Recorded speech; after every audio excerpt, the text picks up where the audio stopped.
बाजार के आखिरी घंटे का हर एक्शन, सटीक विश्लेषण, मुनाफे वाले आइडियाज। कीजिए कल की तैयारी आज हमारे साथ। देखिए CNBC आवाज मोतीलाल ओसवाल स्टूडियो से लाइव।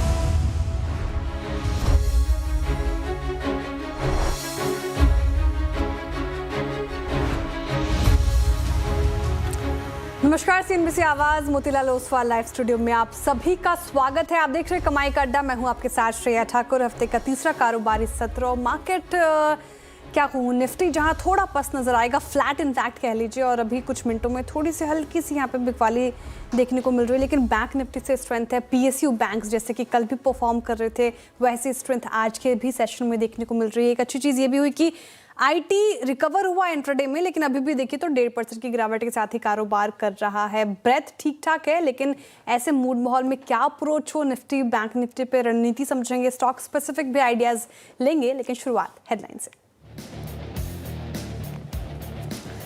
बाजार में रिकवरी का मूड। निफ्टी निचले स्तरों से 60 पॉइंट से ज्यादा सुधरकर 25,700 के करीब। बैंक निफ्टी में भी दिखा सुधार। Tata steel, Reliance, axis bank और ITC ने भरा जोश। मिड कैप और स्मॉल कैप में भी सुधार। वहीं डरका इंडेक्स इंडिया विक्स में लगातार दूसरे दिन गिरावट।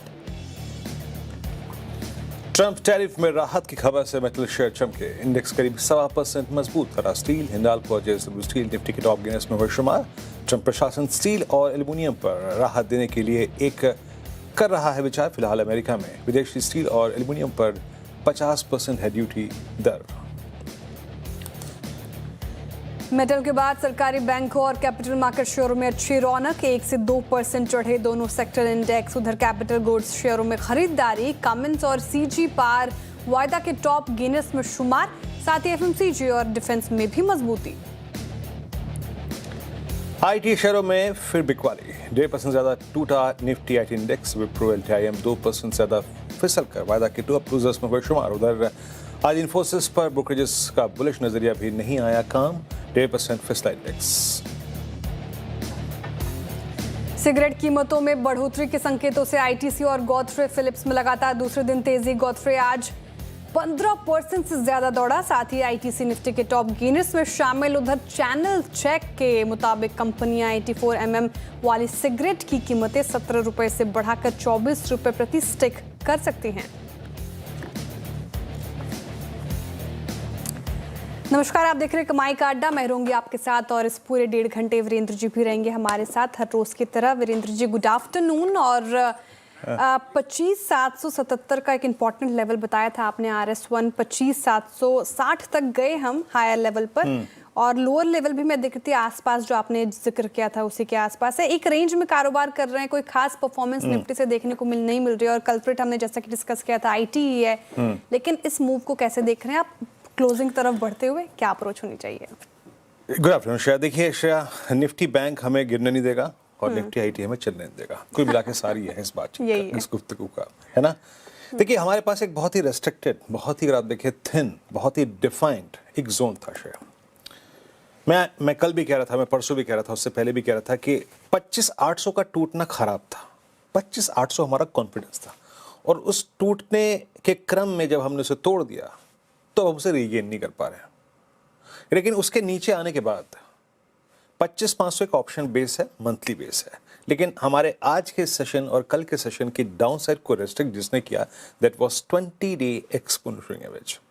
आज का जरा निफ्टी के चार्ट पे 20 डे में ड्रॉ कर दीजिएगा। आज हमारी सुबह क्या बात हुई थी? देखिए दुनिया भर की बुलिश रिपोर्ट थी, IT को लेकर बहुत कंस्ट्रक्टिव कमेंट्स थे, लेकिन मैं फिर भी कह रहा था सुबह सुबह, और मैंने मल्टीपल टाइम ये कहा था बात, आप कमेंट्री में लिख लीजिएगा कि I am doubtful, I am sceptical, मैं संदेहपूर्ण हूँ निफ्टी IT के बिहेवियर को लेके। अगर इसे टिकना था तो कल टिकता, और नहीं टिका। आज कल वो एग्जैक्टली 20 डे में है। क्या मैं निफ्टी IT की बात कर रहा था तो नहीं टिका। बेस वन स्क्रीन पे लिखाइएगा क्या बात हुई थी सुबह। Only in that case if Nifty IT sustains at higher levels, हम 25,700 को एक बेस मान के चलेंगे। अन्यथा अगर निफ्टी IT ड्रैग हुआ, निफ्टी IT अपने कल के सेकंड हाफ के प्राइस बिहेवियर को कंटिन्यू करेगा, देन वी विल ड्रिफ्ट, और हम ड्रिफ्ट होंगे और हम जाएंगे towards 642, but that zone, that 642 and 6808 will act as a critical support, और वहां पे आपको डिप को बाय करना है। आज का लो क्या है? 645 प्रिसाइसली भी गया सिंक हुआ, उस लेवल को टेस्ट किया और वहां से शूट अप हो गया। अभी कुछ देर पहले जब मैं फ्यूचर एक्सप्रेस कर रहा था तब भी 750 का प्राइस स्क्रीन पे था और मैं तब भी यही कह रहा था कि इस ट्रेजेक्ट्री में आके अपने प्रॉफिट्स को बुक कीजिए। ये वही ट्रेजेक्ट्री है जहाँ पे कल भी हमने प्रॉफिट बुक किया था 750 के आसपास, जब हमने लोअर ट्रेजेक्ट्रीज में प्रॉफिट ये एक बाय रेट पिक किया था ऑन एक्सपायरी डे। तो कुल मिलाकर श्रेया डेटा यही सजेस्ट कर रहा है, जो मैं आपकी स्क्रीन पे रखूंगा, कि you will stay in this range. लेके आइए ऑप्शंस के स्टैट्स, देखिए किस तरीके से 25,700, 25,600, 25,500 की पुट बिकी हुई है। और इस पुट बेचने वाले के पास क्या है? कन्विक्शन। कन्विक्शन के तौर पे इसके पास 3 चीज़ है जनाब। मेरे पास 10 है, 20 है, 50 है, 100 है। ये सारे एवरेजेस मेरे पास हैं। Look at outstanding Y at 25,700, 1,33,00,000 का। और ऐसा नहीं है कि यहाँ पर भी आप 600 में भी देखिए 90 लाख का आउटस्टैंडिंग वाई, कुल मिला के 2.25 करोड़ पुट खड़ी है। And same is the case with that same strike 25,700 की कॉल, 96 लाख का आउटस्टैंडिंग वाई, 25,800 की कॉल का 1,09,00,000 का आउटस्टैंडिंग वाई, जो कि इंडिकेट कर रही है कि आप जब तक Nifty IT even the shortest moving है, देखिए निफ्टी आईटी अभी 10 डेमा के पास भी नहीं गया श्रेया, अभी वो 10 डेमा के पास भी नहीं है। तो आपका ये इंडेक्स चलेगा कैसे जिसका कंट्रीब्यूशन इटसेल्फ इंडेक्स में करीब 13% है। तो कुल मिला के बात ये है कि अगर आप एक ऑप्शन ट्रेडर हैं, अगर आप रेंज को ट्रेड कर सकते हैं तो फोकस कीजिए 25,700 पे कॉल पुट के जोड़े पे। But if you are a directional trader, simply आपका फंडा है कि आप क्लस्टर ऑफ मूविंग एवरेजेस के आसपास ट्रेड पिक कीजिए, छोटे रिवॉर्ड के लिए काम करिए। जैसा कि सुबह हमने बात की थी, 642 की डिप को बाय कीजिए और प्लीज उसे 25,750, 760, 770 के लिए जाके रेंज में लाके प्रणाम कर दीजिए। अभी भी यही ट्रेड थी में श्रेया, निफ्टी बैंक में, निफ्टी के व्यू में कोई परिवर्तन नहीं है। मेजर ब्रेकआउट अगर हमें इस रेंज से बाहर देना है, अगर आप एक पोजिशनल ट्रेडर हैं, अगर आप कमिटेड हैं, तो आपको ये 809 बाइसेक्ट करना पड़ेगा। अदरवाइज अगर आप एक पोजिशनल ट्रेडर हैं तो चुपचाप बेस 2 के आसपास स्टॉप लॉस लगा के बैठे रहिए। और अगर आप एक डे ट्रेडर हैं तो प्लीज डिप को बाय कीजिए टुवर्ड्स बेस 1 जो आज मेंशन किया गया था। और अभी भी अगर आप कमिटेड हैं तो प्लीज मैं फिर कह रहा हूं 760, 780 इस रेंज में प्रॉफिट्स को कैश में कन्वर्ट करिए श्रेया। 760 तो ऑलमोस्ट आज का हाई ही है। तो लेवल टू लेवल निफ्टी में आपको ध्यान देना है और वैसे ही अप्रोच करना है, वैसे ही इसमें फिलहाल आपको काम करना है। लेकिन बैंक निफ्टी जिसमें स्ट्रेंथ है वीरेंद्र जी, और पीएसयू बैंक्स का सहारा, आपने कहा कि बैंक निफ्टी इसको डूबने नहीं दे रहा और आईटी एक तरफा खींच रहा है, तो क्या अब बैंक्स पर ही हम अपना पूरा ध्यान रखें और यहाँ पर क्या अप्रोच होगी? कौन से लेवल्स अब इंपॉर्टेंट नजर आ रहे हैं? देखिए शायद प्रत्यक्ष को प्रमाण की जरूरत नहीं है। कल भी आप देखिए ना पीएसयू बैंक्स में क्या लोडिंग थी सुबह, जो मैं पल्स बता रहा था। Bank of India, Indian bank, union bank, PNB, SBI loaded with longs. बाजार का कॉन्फिडेंस है, इंस्टीट्यूशनल मनी इन्हें चेज कर रही है, तो यहाँ पे डाउट कुछ नहीं था। और इसी में एक अंश देख लीजिए आप, प्राइवेट बैंक्स चलने को राजी नहीं है। तो जो चीज़ चल रही है और जो चीज़ चल रही है उसको चेज कीजिए। सो मेरा क्या व्यू था, either we get a dip towards base 1, वो आया नहीं और उसके पीछे एक कारण था। डायरेक्टर साहब जरा प्लीज कल के पिरामिड्स लेके आइएगा। आप बैंक निफ्टी के मोमेंटम को देखिए। बैंक निफ्टी में पिछले 3 दिन में कुछ गजब की शार्पनेस है। बैंक निफ्टी में मैंने पिछले 3 दिन में एक चीज डिफरेंट देखी श्रेया, और वो ये है कि पुट राइटर्स का ऊपर आके बैठने का क्रम इज गेटिंग बिट एग्रेसिव। ये थोड़ा एग्रेसिव हो रहा है। अमूमन वो 60,000 के पुट बैठे थे, वो एकदम से आए 60,500 पे, एकदम से आगे 61,000 पे। और यही एक कारण है कि अगर आप निफ्टी बैंक की इंट्राडे चार्ट को देखें, निफ्टी बैंक कोलैप्स नहीं हुआ आज। तो मैंने ये चीज मेरे को सुबह इंप्रेस कर रही थी। तो मैंने 2 बातें कही थी, either we get a dip towards 60,800 base 1 और एल्स रेजिस्टेंस की प्लेट लेके आइएगा। यू क्रॉस 241, 61241 कमेंट्री में क्लियरली लिखा था, if you cross yesterday's high a swing towards 623, ये 323 इज पॉसिबल। निफ्टी बैंक का जरा एक बार आप इंट्राडे लेके आइए। आज का हमारा हाई क्या है? 382, 323, 489 के जोन में जाके प्रॉफिट जरूर बुक कीजिएगा। और वहीं पे गया, कोलैप्स हुआ। बट शायद मैं अभी भी कह रहा हूं, if you are long in Nifty bank पोजिशनरी, थोड़ा सा वैल्यू ट्रस्ट रखिए और कमिटेड रहिए। अभी भी इसमें एटलीस्ट 61,500, 61,691 तक का स्कोप खुला हुआ है। रही बात निफ्टी की, रेंज बाउंड अभी भी परसिस्ट कर रहा है। श्रेया, कुछ कैश के स्टैंडिंग स्टॉक्स और कार्यक्रम का क्रम इस वक्त आज मेहमानों का पैनल क्या कहता है? बिल्कुल, तो इंडिसेस पे हमने चर्चा कर ली, निफ्टी बैंक निफ्टी के लेवल समझ लिए, लेकिन स्टॉक स्पेसिफिक कैसा रहा एक्शन में आज बाजार में वो समझ लेते। तो क्योंकि मार्केट में अच्छी खासी तेजी है, तो शुरुआत करेंगे तेजी के ट्रेंडिंग स्टॉक्स के साथ। और एफएमसीजी पैक से अच्छा खासा साथ मिलता हुआ टाटा कंज्यूमर सुबह से लगातार कोशिश कर रहा था, 1.5% की तेजी के साथ गिनेस में शुमार है।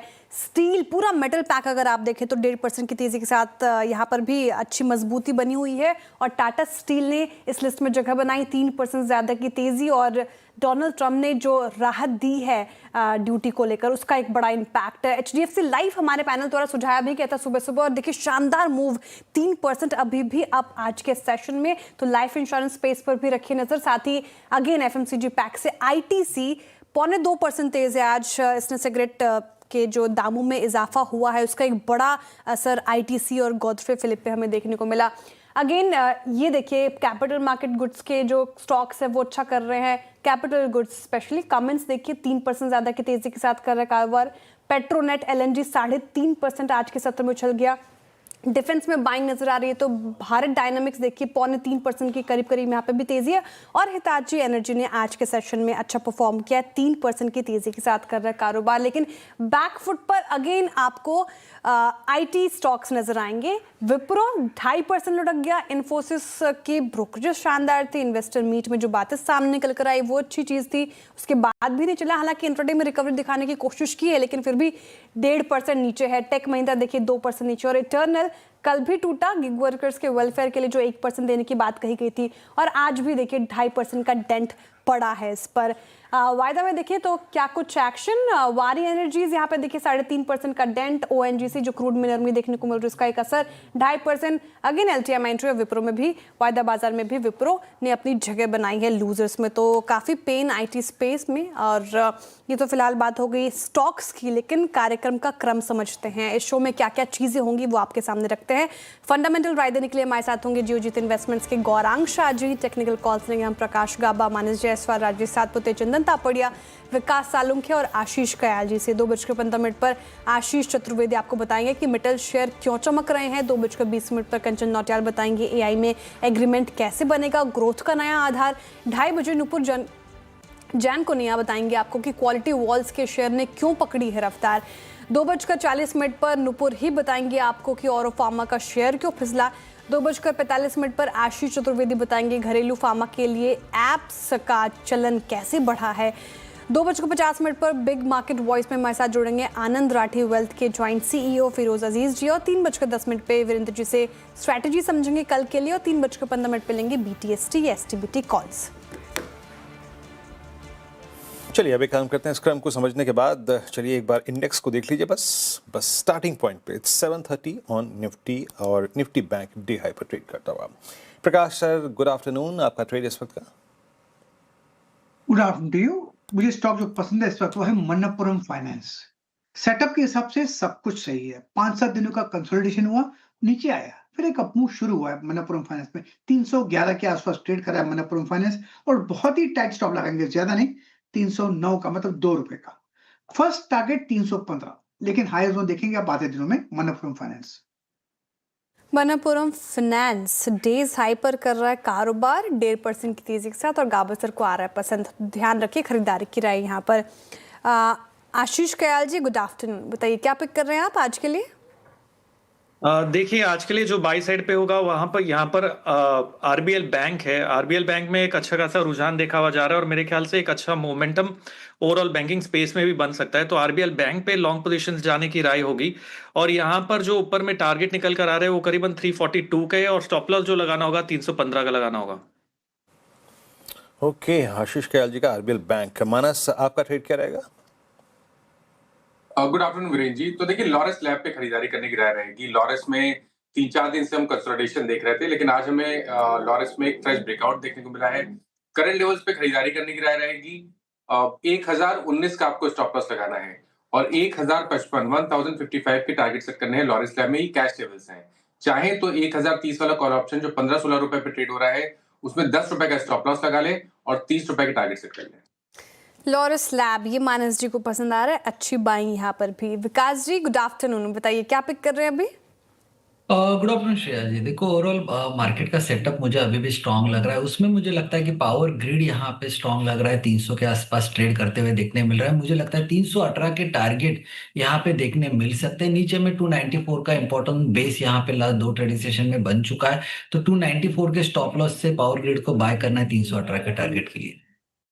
की पावर ग्रिड 301 पे बाय कॉल राजेश सतपुते जी, आपका trade. Good afternoon. Good afternoon Viren, good afternoon everyone. Viren देखिए, ऑब्वियसली लॉरस लैब में टॉपिक था, लेकिन कवर हो चुका है। लेकिन उसके साथ आप सन फार्मा का चार्ट देखिए, मुझे लगता है आज सन फार्मा में अगर आप पर्टिकुलरली डेली चार्ट देखें स्विंग ट्रेडिंग के हिसाब से स्पॉट का, तो वहां पे क्लीन ब्रेकआउट दिखता है। It's a wedge formation breakout. तो ये जो डिप मिला है, this is a buying opportunity. और 1720 का लेवल पहले भी हम फ्यूचर में बात करें तो एग्जैक्टली इसी लेवल पे ये खड़ा है। 1720 पे बाय होगा सन फार्मा, 1710 का स्टॉप लॉस मेरे हिसाब से 1750 से 1760 ये इसका स्विंग का टारगेट होगा। सॉरी। ओके, सन फार्मा राजेश जी को पसंद आ रहा है। पहली पसंद तो हालांकि लॉरस लैब थी उनकी, लेकिन सन फार्मा कल भी डिस्कस कर रहे थे हम क्लोजिंग में, और अच्छी क्लोजिंग दिखाने की कोशिश कर रहा था। और आज भी देखिए ½ % के करीब तेज होता हुआ। टेक्निकल कॉल्स पूरे हो गए हैं कि करके आपके स्क्रीन पर रखते हैं फटाफट से। गाबर सर ने मनप्पुरम फाइनेंस चुना है, कह रहे हैं कि खरीदारी की जो यहाँ पर 315 के टारगेट देख रहे हैं वो 309 का स्टॉप लॉस लगाना है। आशीष कयाल जी कह रहे हैं कि आरबीएल बैंक यहाँ से अच्छा परफॉर्म करेगा। अच्छा, मानस जी की, अच्छा ठीक है, आरबीएल बैंक की वैल्यू डिस्कस कर लेते हैं। 342 का टारगेट और 315 का स्टॉप लॉस लगाने की बात कही गई है। फिर हम मानस जी के पास गए, उन्होंने लॉरस लैब सुझाया, यहाँ पर भी खरीदारी की राय, अच्छी तेजी, 1055 के टारगेट, 1019 का स्टॉप लॉस लगाना है। विकास जी ने पार ग्रिड बताया, पार ग्रिड में अच्छी तेजी आज के सेशन में भी, और पिछले कुछ सत्रों से पार ग्रिड देखे तो यहाँ पर एक अच्छा मूव। तो 318 के टारगेट एक्सपेक्टेड है, 294 का आपको स्टॉप लॉस लगाना है। और राजेश सालपति जी ने अभी अभी सन फार्मा चुना है, खरीदारी की राय, यहाँ पर मौके ढूंढे आप, और 1760 के टारगेट है, 1710 का लगाना है स्टॉप लॉस। लेकिन ऐसे मूड में और मार्केट में जिस तरीके से मूव्स बन रहे हैं, आपका इन्वेस्टमेंट आइडिया क्या हो, ये गौरांग जी से समझते हैं। गौरांग जी, गुड आफ्टरनून और स्वागत है आपका कार्यक्रम में। बताइए सर, आपका इन्वेस्टमेंट आइडिया। बहुत बहुत धन्यवाद श्रेया जी, आपका सभी को प्रणाम और शुभ दिन हमारे तरफ से। एक छोटा डिस्क्लोजर देना अनिवार्य होगा कि जो भी निवेश लायक रणनीति आज दोपहर इस कार्यक्रम में रखेंगे, ये हम बुनियादी दर के आधार पर लंबी अवधि के लिए हमारी फंडामेंटल रिसर्च टीम की तरफ से, इसमें हमारी कंपनी जियोजित अथवा मेरा किसी भी प्रकार का व्यक्तिगत निवेश नहीं है, ना ही किसी प्रकार का वित्तीय लाभ मिलता है, ना ही किसी प्रकार का कॉन्फ्लिक्ट ऑफ इंटरेस्ट, लेकिन इस स्तर पर राय हमारे क्लाइंट्स को देते हैं। संभव है कि उनका निवेश हो। तो वित्तीय क्षेत्र पर काफी समय से हमें लग रहा है कि आपको ध्यान देना अनिवार्य होगा, और हमने कई बार वित्तीय क्षेत्र को लेकर के काफी टिप्पणियां करी है हमारे ही चैनल सीएनबीसी आवाज और सहयोगी चैनल सीएनबीसी टीवी 18 और सीएनबीसी बाजार पर। इस वित्तीय क्षेत्र में से नॉन बैंकिंग फाइनेंस कंपनीज में हमें लग रहा है कि रुझान बेहतर हो रहा है, और उसमें से इस एनबीएफसी पे दिग्गज बजाज फाइनेंस, काफी लंबा समय इसने 950 और 1000 के बीच में निकाला, और फिर वो ऊपर के तरफ का जो 1000 का पड़ाव था उसको पार करके पिछले 2-3 दिनों से कामकाज कर रहा है, करीबन 1020 के आसपास। बुनियादी दर के आधार पर खरीदारी की राय है। जो भी परिस्थितियां थी या जो भी नतीजों को लेकर के कुछ असमंजस परिस्थितियां थी, वो अब धीरे धीरे करके ओझल हो रही है, और हमें लग रहा है कि ऋण की मांग न तो सिर्फ बैंकों को फायदा करेगी, लेकिन एनबीएफसी को भी और माइक्रो फाइनेंस कंपनीज को भी उतना ही फायदा करेगी। बजाज फाइनेंस पर खरीदारी की राय है। एक साधारण सा लक्ष्य मैं आपके समक्ष रख रहा हूँ श्रेया जी, करीबन 1150 के आसपास का, लेकिन जिस प्रकार से कामकाज होगा और सुधार होगा नतीजों में, तो अगर ऐसा होता है तो इस लक्ष्यांक में ऊपर की तरफ परिवर्तन। Okay, Bajaj finance. तो कुल मिला के गौरांग जी के इस व्यू के साथ, बजाज फाइनेंस की फंडामेंटल कॉल के साथ, अभी कॉल्स का क्रम पूरा हो गया टेक्निकल से डेरिवेटिव। निफ्टी बैंक अपने एग्रेशन को थोड़ा बढ़ाता हुआ, इट्स नाउ 61,376, बट बड़ी बात इस वक्त की 2:15 की ये है कि जनाब निफ्टी आईटी अपने डाउनसाइड को रेस्ट्रिक्ट कर रहा है वर्सेस 2.14। एक समय गिरावट थी 2.14%, अब ये रिड्यूस होकर 1.37। अब ये स्पाइक दे रही है निफ्टी को भी। निफ्टी कहाँ आ चुका है, जो अभी शेयर में बात कर रहे थे, दैट्स 25,760,770, उस जोन को ऑलमोस्ट हिट करता हुआ we are a day high. तो बैंक निफ्टी ने रेस्ट्रिक्ट किया आपकी डाउन साइड को। अब मैं आता हूं, कुछ कॉल्स को पकड़ लेते हैं इस कार्यक्रम के शुरुआत में ही। एक बार लेके आइएगा आप हिताची एनर्जी की 24,000 की कॉल, स्क्रीन पर रखिएगा प्राइस में, देखते हैं कि इसमें वोलेटिलिटी और प्राइस क्या है। It's a classical rounding bottom breakout, 3 महीने की नहीं, 3 नहीं, 2.5 महीने का एक राउंडिंग बॉटम का ब्रेकआउट, और अर्निंग्स का सपोर्ट, फ्लैग का भी ब्रेकआउट। मानस, हिताची एनर्जी क्या व्यू है आपका? मेरे स्क्रीन पे इस वक्त मतलब इसके फ्यूचर्स में स्ट्रॉन्ग अपटिक्स हैं, आपका टेक इस वक्त हिताची एनर्जी पे? तो देखिए, जो दूसरा मेरा रिकमेंडेशन था वो पावर इंडिया पे ही था। मैंने इसको शॉर्टलिस्ट करके रखा था। ये क्लियर कट ब्रेकआउट है।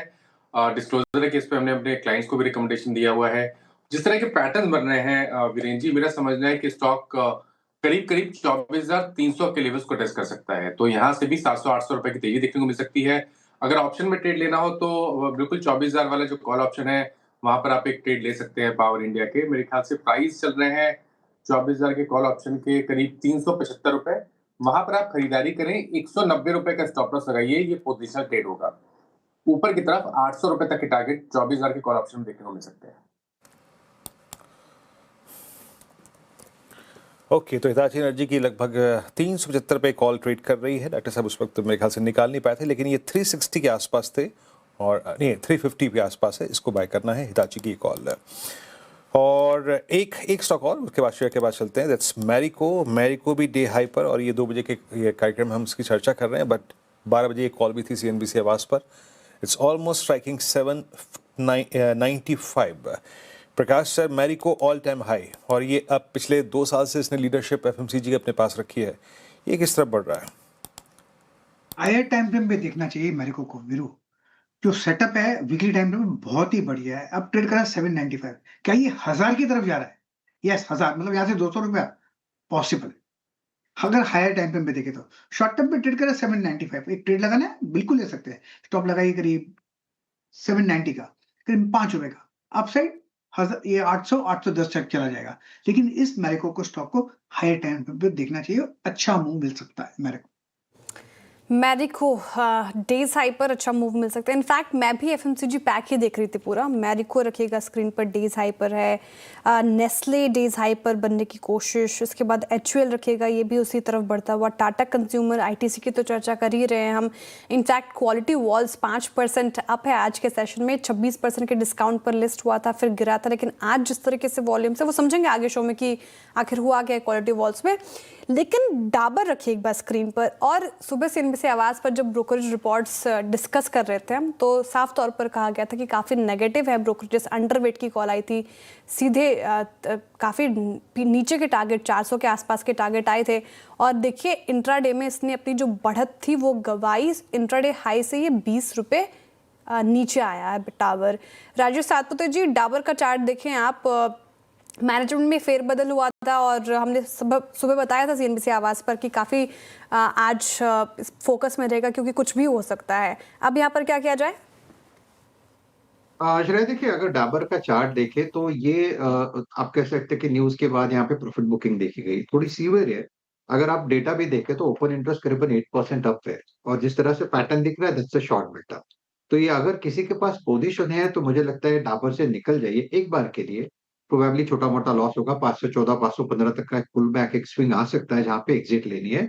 चार्ट इसका वीक है, अगर इस लेवल के आसपास नहीं संभलता तो प्रोबेबली आप देखोगे ये करीबन 490 480 तक का आप डिप आप कह सकते हैं आगे आने वाले दिनों में हो सकता है। तो प्रोबेबली FMCG पूरा पैक ही अच्छा चल रहा है।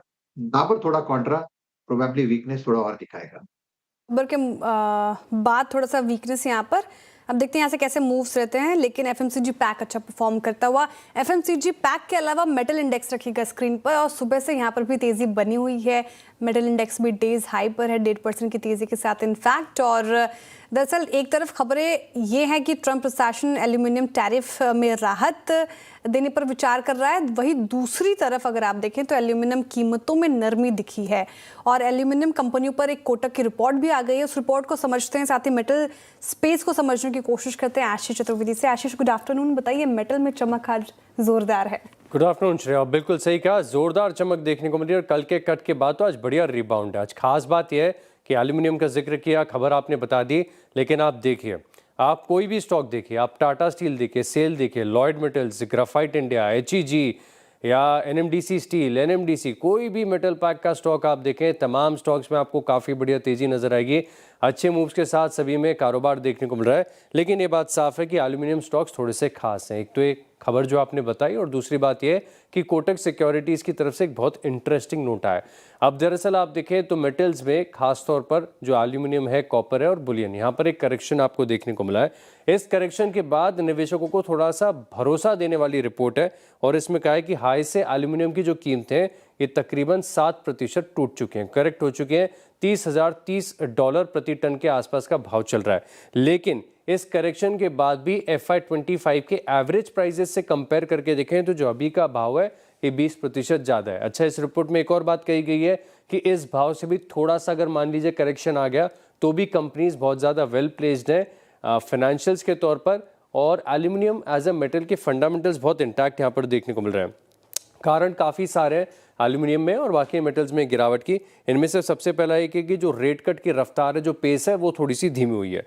डॉलर इंडेक्स मजबूत हुआ है क्योंकि डॉलर इंडेक्स और मेटल की कीमतों का एक इन्वर्स कोरिलेशन है। डॉलर इंडेक्स मजबूत होगा तो मेटल्स में गिरावट आएगी एंड वाइस वर्सा। साथ में अगर आप देखें तो जो सोने और चांदी में गिरावट आई है ऊपरी स्तर से 40-40% तक की, ये अपने आप में मूड माहौल थोड़ा सा खराब कर देती है। लेकिन कंपनीज वेल प्लेस्ड है और एल्यूमिनियम पैक में से कोटक को पसंद आ रहा है वेदांता। इनसे ज़्यादा डाइवर्सिफाइड कोई भी मेटल कंपनी फिलहाल के लिए मार्केट में नहीं है, और इसी के चलते आप देखें तो जो 3 स्टॉक्स इनकी कवरेज में, एक तो हिंडाल्को है, नाल्को है और वेदांता है।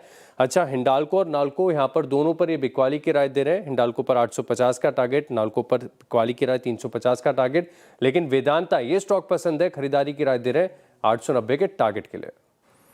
ओके आशीष, बहुत बहुत शुक्रिया आपका। और बहुत ही अगर आप देखें सही से आपने मेटल्स की प्लेसमेंट को समझाया, हाउस व्यूज को समझाया। वरंग वेदांता पे काफ़ी कंस्ट्रक्टिव है ब्रोकरेज। और पहला प्रश्न तो ये, मेटल्स की साइकिल पे आपकी टिप्पणी। डॉलर की कमज़ोरी अभी भी मेटल्स के फर्म रहने का संकेत, ये बेजोड़ एक संकेत होता है। आप लोगों का हाउस व्यू क्या है मेटल्स पे? Then we can classify metals into 2 branches, ferrous, non ferrous. और आपका कंस्ट्रक्टिव व्यू सबसे अगर किसी स्टॉक पे है तो वो क्या है? तो वीरेंद्र जी, सबसे पहले तो वो एक जो मनुष्य है राष्ट्रपति ट्रंप अमेरिका के, उन्होंने जो टिप्पणियां करी है उसको वास्तविकता में ये परिवर्तन हो गया ऐसा समझने की जरूरत नहीं है। अभी एक सुझाव या एक टिप्पणी उन्होंने करी है। मेरे ख्याल से अगर इसका प्रमाण आ जाता है उसके बाद मेरे ख्याल से निर्णायक तरीके से इसके ऊपर हम चर्चा करेंगे। जहां तक स्थानीय मार्केट का खपत का सवाल है, तो आपने जैसे बताया फेरस नॉन फेरस दोनों के तरफ हमारी खरीदारी की राय है बुनियादी दर के आधार पर। नम्र विनंती एक ही है कि अगर धातु क्षेत्र में अगर आखिरकार आप सोच समझ कर निर्णय लेते निवेश करने के, तो कृपया करके समय सीमा 2-2.5 साल की रखिए, क्योंकि इस क्षेत्र पर अंतर्राष्ट्रीय स्तर से जो खबरें आती हैं उसका प्रभाव बहुत पड़ता है। अब 2 दिन पहले आपने देखा होगा कमोडिटी मार्केट में पूरी तरह से धराशायी हो गए थे, बिकवाली बहुत हावी थी। Tata steel, JSW steel, Jindal steel, Hindalco, Vedanta, Hindustan zinc, NALCO और NMDC, ये भिन्न विभिन्न धातु क्षेत्र से जुड़ी हुई कंपनियां हैं जहां पर बुनियादी दर के आधार पर हम राय दे रहे हैं। लॉन्ग और फ्लैट प्रोडक्ट्स के भाव ऊपर जाने की संभावना, ऐसे रिपोर्ट्स हमने पढ़े। और एक सकारात्मक बात पिछले वित्तीय वर्ष में जो हुआ था और अब जो हो रहा है वो है लागत खर्च काफी हद तक नीचे आया है, जिससे शुद्ध मुनाफे के जो मार्जिन है उसमें सुधार हो रहा है और उसके कारण शुद्ध मुनाफे पर एक सकारात्मक असर पड़ने की संभावना है। ओके, मेटल स्पेस पे गौरांग जी का ये व्यू हो गया। फंडामेंटली कौन कौन से स्टॉक्स उनको पसंद आते हैं उन्होंने बता दी। कैश कॉल्स लेंगे, लेकिन उससे पहले एक स्टॉक पे चार्ट चेक भी लेना चाहूँगी। कैश कॉल लेंगे हम गाबरसर से, आशीष कयाल जी से और विकास आलूके जी से। आप रेडी रहिएगा। लेकिन हिंदुस्तान कॉपर, कई सारे स्टॉक्स पर हमने चर्चा की। हिंदुस्तान कॉपर अगर आप देखें तो इसने पिछले साल 168, इनफैक्ट 6 महीने का चार्ट देखते हैं, बस 6 महीने का चार्ट रखेगा, 137% से ज़्यादा के रिटर्न्स दिए हिंदुस्तान कॉपर ने। और 1 महीने से थोड़ा सा धीमा पड़ा है, लेकिन आज जिस तरीके से ये मूव कर रहा है 4% से ज़्यादा, प्योरली ट्रेडिंग पर्सपेक्टिव से अगर देखें तो ये कैसा नज़र आ रहा है?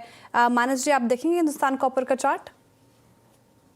तो देखिए, हिंद कॉपर के अगर हम चार्ट देखते हैं तो ये सही कि स्टॉक करेक्ट हुआ था, लेकिन फिर भी आपको यहाँ पर खरीदारी तब तक ना करें जब तक 600 के ऊपर स्टॉक ना निकले। 600 रुपए के ऊपर निकलेगा तो ही खरीदारी करनी है, उससे पहले खरीदारी नहीं करनी है। अगर आप लोअर लेवल पे देखें तो अगर किसी ने लॉन्ग पोजीशन बना रखी है तो 540 का स्टॉप लॉस जरूर से लगाइए। अगर 540 के नीचे गया तो गिरावट बढ़ेगी, उस केस में शायद आपको 500 रुपए या 490 तक के लेवल्स भी देखने को मिल सकते हैं। ओके, इंपॉर्टेंट लेवल 600 का है, अगर वो जब तक ब्रीच नहीं करता तब तक फ्रेश व्यू यहाँ पर नहीं बन रहा है। चलिए अब कैश कॉल ले लेते हैं। गाबर सर बताइए, कैश में क्या पिक कर रहे हैं? Well, good afternoon to you. Stock का नाम है JM फाइनेंशियल। सेटअप के हिसाब से बहुत गिरावट हुई है फ्रॉम 200 रुपीज टू 120, फिर वहां से एक बाउंस मिला है, अब ट्रेड कर रहा है 143.70 के आसपास। स्टॉप लगाना चाहिए 141 का, करीब ₹2.70 का। टारगेट 150, ये पॉसिबल है जेएम फाइनेंशियल। JM financials. अब चलते हैं आशीष खयाल जी के पास। आशीष जी, आप क्या पिक कर रहे हैं? देखिए, एनएलसी इंडिया काफी अच्छा पैटर्न बनाया है। मेरे ख्याल से एक ट्रायंगल पैटर्न है, कंसोलिडेशन का ब्रेकआउट आना चाहिए। वॉल्यूम्स पिकअप हो रही है स्टॉक में अपटिक के साथ में, तो स्ट्रेंथ बता रहा है। तो यहाँ पर लॉन्ग पोजीशंस क्रिएट करनी चाहिए। 20 डीएमए से बाउंस बैक भी अच्छा खासा किया है। तो एनएलसी इंडिया पे लॉन्ग पोजीशंस क्रिएट करिए। ऊपर में जो टारगेट एनएलसी इंडिया में आते हैं वो करीबन 280 के है और स्टॉप लॉस लगाना होगा 258 का। एनएलसी इंडिया गजब के मूव निचले स्तरों से यहाँ पर देखने को मिल रहे हैं। खरीदारी की राय कैश में। विकास जी, कैश में आपकी पसंद?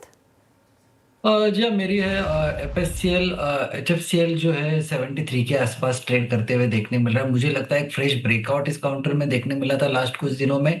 तो ऊपर में जो टारगेट निकल के आ रहा है 78 के आसपास के टारगेट देखने मिल सकते हैं। 70 का इंपॉर्टेंट बेस यहाँ पे बन चुका है, तो यहाँ से बाइंग करके 78 के टारगेट के लिए इसको लेके जा सकते हैं। नीचे में 70 का एक स्टॉप लॉस रखे और यहाँ से मुझे लगता है वीकली और डेली दोनों फॉर्मेट में यहाँ पे एक फ्रेश ब्रेकआउट देखने मिल रहा है, तो एक पॉजिटिव लग रहा है। इस बीच बैंक निफ्टी वो 61,500 के जोन को स्ट्राइक कर दिया, दैट्स गुड। और निफ्टी बैंक का ये पुश, एक्सिस बैंक को देखिए, कोटक को देखिए, आईसीआईसीआई बैंक को देखिए, एसबीआई को देखिए, सब डे हाई पर है। और एक वो फोर्स दैट वो जो स्पेस क्रिएट कर रखा था निफ्टी आईटी की टर्बुलेंस ने और सिंकिंग बिहेवियर ने, उसको कुछ हद तक रिलायंस ने दूर किया है। पिछले 10 मिनट के मूव को स्पॉन्सर किया है रिलायंस ने। और मैं ढूंढने की कोशिश कर रहा था जब ये शेयर मेटल्स पर चर्चा कर रहे थे कि who is exactly, I mean वो स्पॉन्सर कर रहा है, वो स्पॉन्सर कौन कर रहा है? दैट्स रिलायंस। 1% ऊपर। देखिए, हमें किसी बड़े स्टॉक की ज़रूरत है। इस 25,800 को पूरा पार कराने के लिए एक बड़े स्टॉक की ज़रूरत है और रिलायंस अपना किरदार बखूबी निभाता हुआ। अब देखिए, आईटीसी और रिलायंस में एक समानता है इस वक्त। आईटीसी 20 डेमा को पार कर चुका है और वो थ्रस्ट जनरेट कर रहा है, और रिलायंस अब 20 डेमा को स्ट्राइक करता हुआ। याद रखिएगा, मेरे शब्द सिर्फ एक इंडेक्स के हैवी वेट पे हैं। इस चैनल का स्वामित्व प्रबंधन रिलायंस इंडस्ट्रीज होल्ड करते हैं। कृपया कोई भी ट्रेड हो तो राय जरूर रखें एक निजी। बट आशीष खयाल जी, हमारा पिछले 4 सेशन का हाई 20 डेमा ही है। रिलायंस अगर ये 1440 की ट्रेजेक्ट्री को पार करता है और उसी वक्त निफ्टी पर 25,800 अलाइंड है, कैसे आप अप्रोच करेंगे रिलायंस को इस वक्त? देखिए, मार्केट का दिग्गज अगर चलेगा तो ओवरऑल ब्रॉडर मार्केट और निफ्टी के इंडेक्स को भी चला ही देगा। तो यहाँ पर रिलायंस ने बहुत ही अच्छा सपोर्ट लोअर लेवल्स पे मल्टीपल टाइम्स लिया, जो कि एक गैप एरिया था, एक प्राइस एक्शन एरिया था 1414 का, वहीं से रिवर्स हुआ है। मेरे ख्याल से यहाँ से गुंजाइश ही, इसका जो अपर एंड ऑफ द रेंज है 1475, 1474, 1475 तक ये जा सकता है। तो ओवरऑल रुझान रिवर्सल का लगता है यहाँ से नजर आ रहा है और ये इसी के साथ इंडेक्स को भी काफी सपोर्ट करेगा। तो रिलायंस पे इस लेवल पे भी लॉन्ग पोजीशंस क्रिएट की जा सकती है। स्टॉप लॉस जो लगाना होगा आपको नीचे में 1413 का और 1475 के टारगेट के लिए।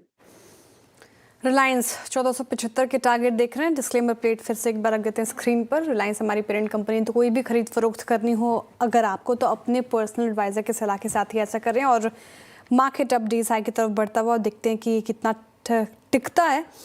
लेकिन जो बर्निंग टॉपिक इन दिनों चल रहा है, एआई, दिल्ली में चल रहे हैं एआई इम्पैक्ट समिट, और इसमें अगर आप देखें तो भारतीय कंपनियां जमकर करार कर रही हैं, कोलैब्स कर रही हैं। सिर्फ भारतीय कंपनियां नहीं बल्कि विदेशी कंपनियां भी भारत में एआई इंफ्रा के लिए निवेश कर रही हैं।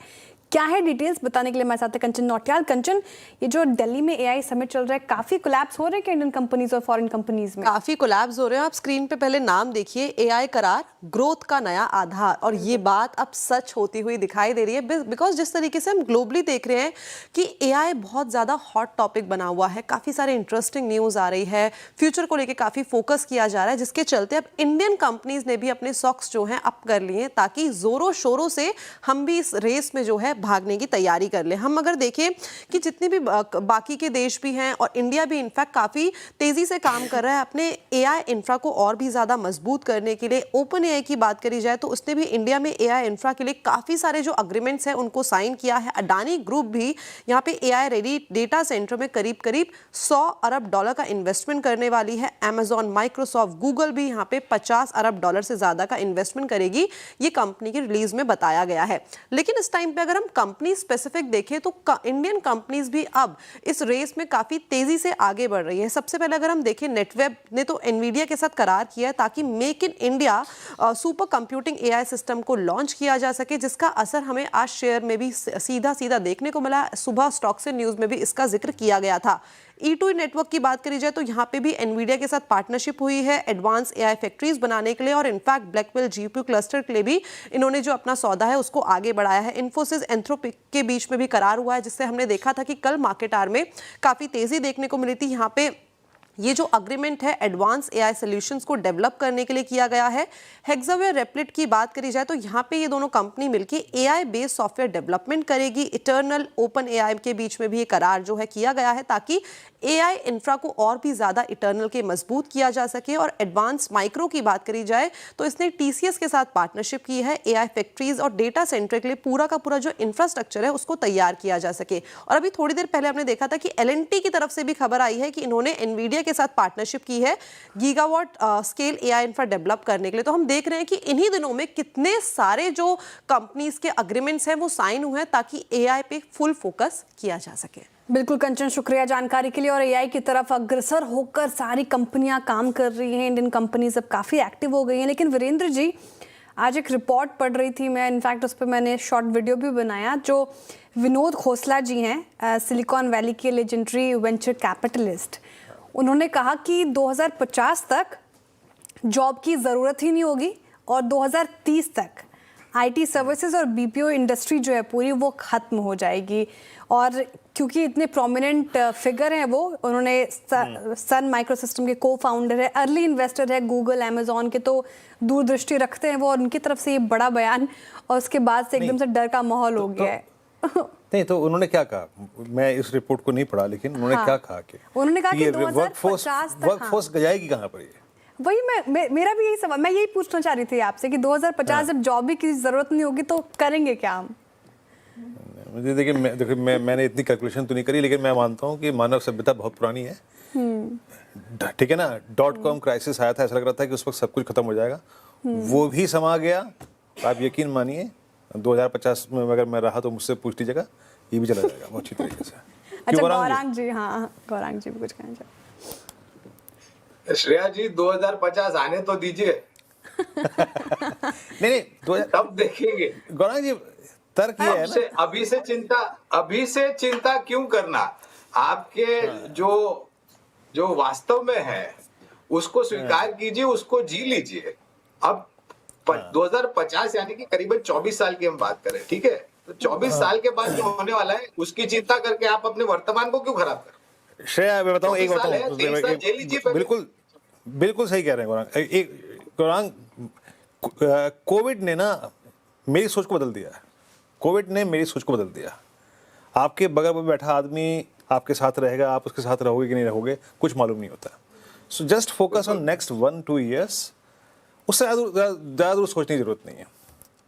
मैं तो गौरांग जी ये मानता हूँ, इस पल को जिए। 2050 का कौन आउटलुक दे रहा है यार?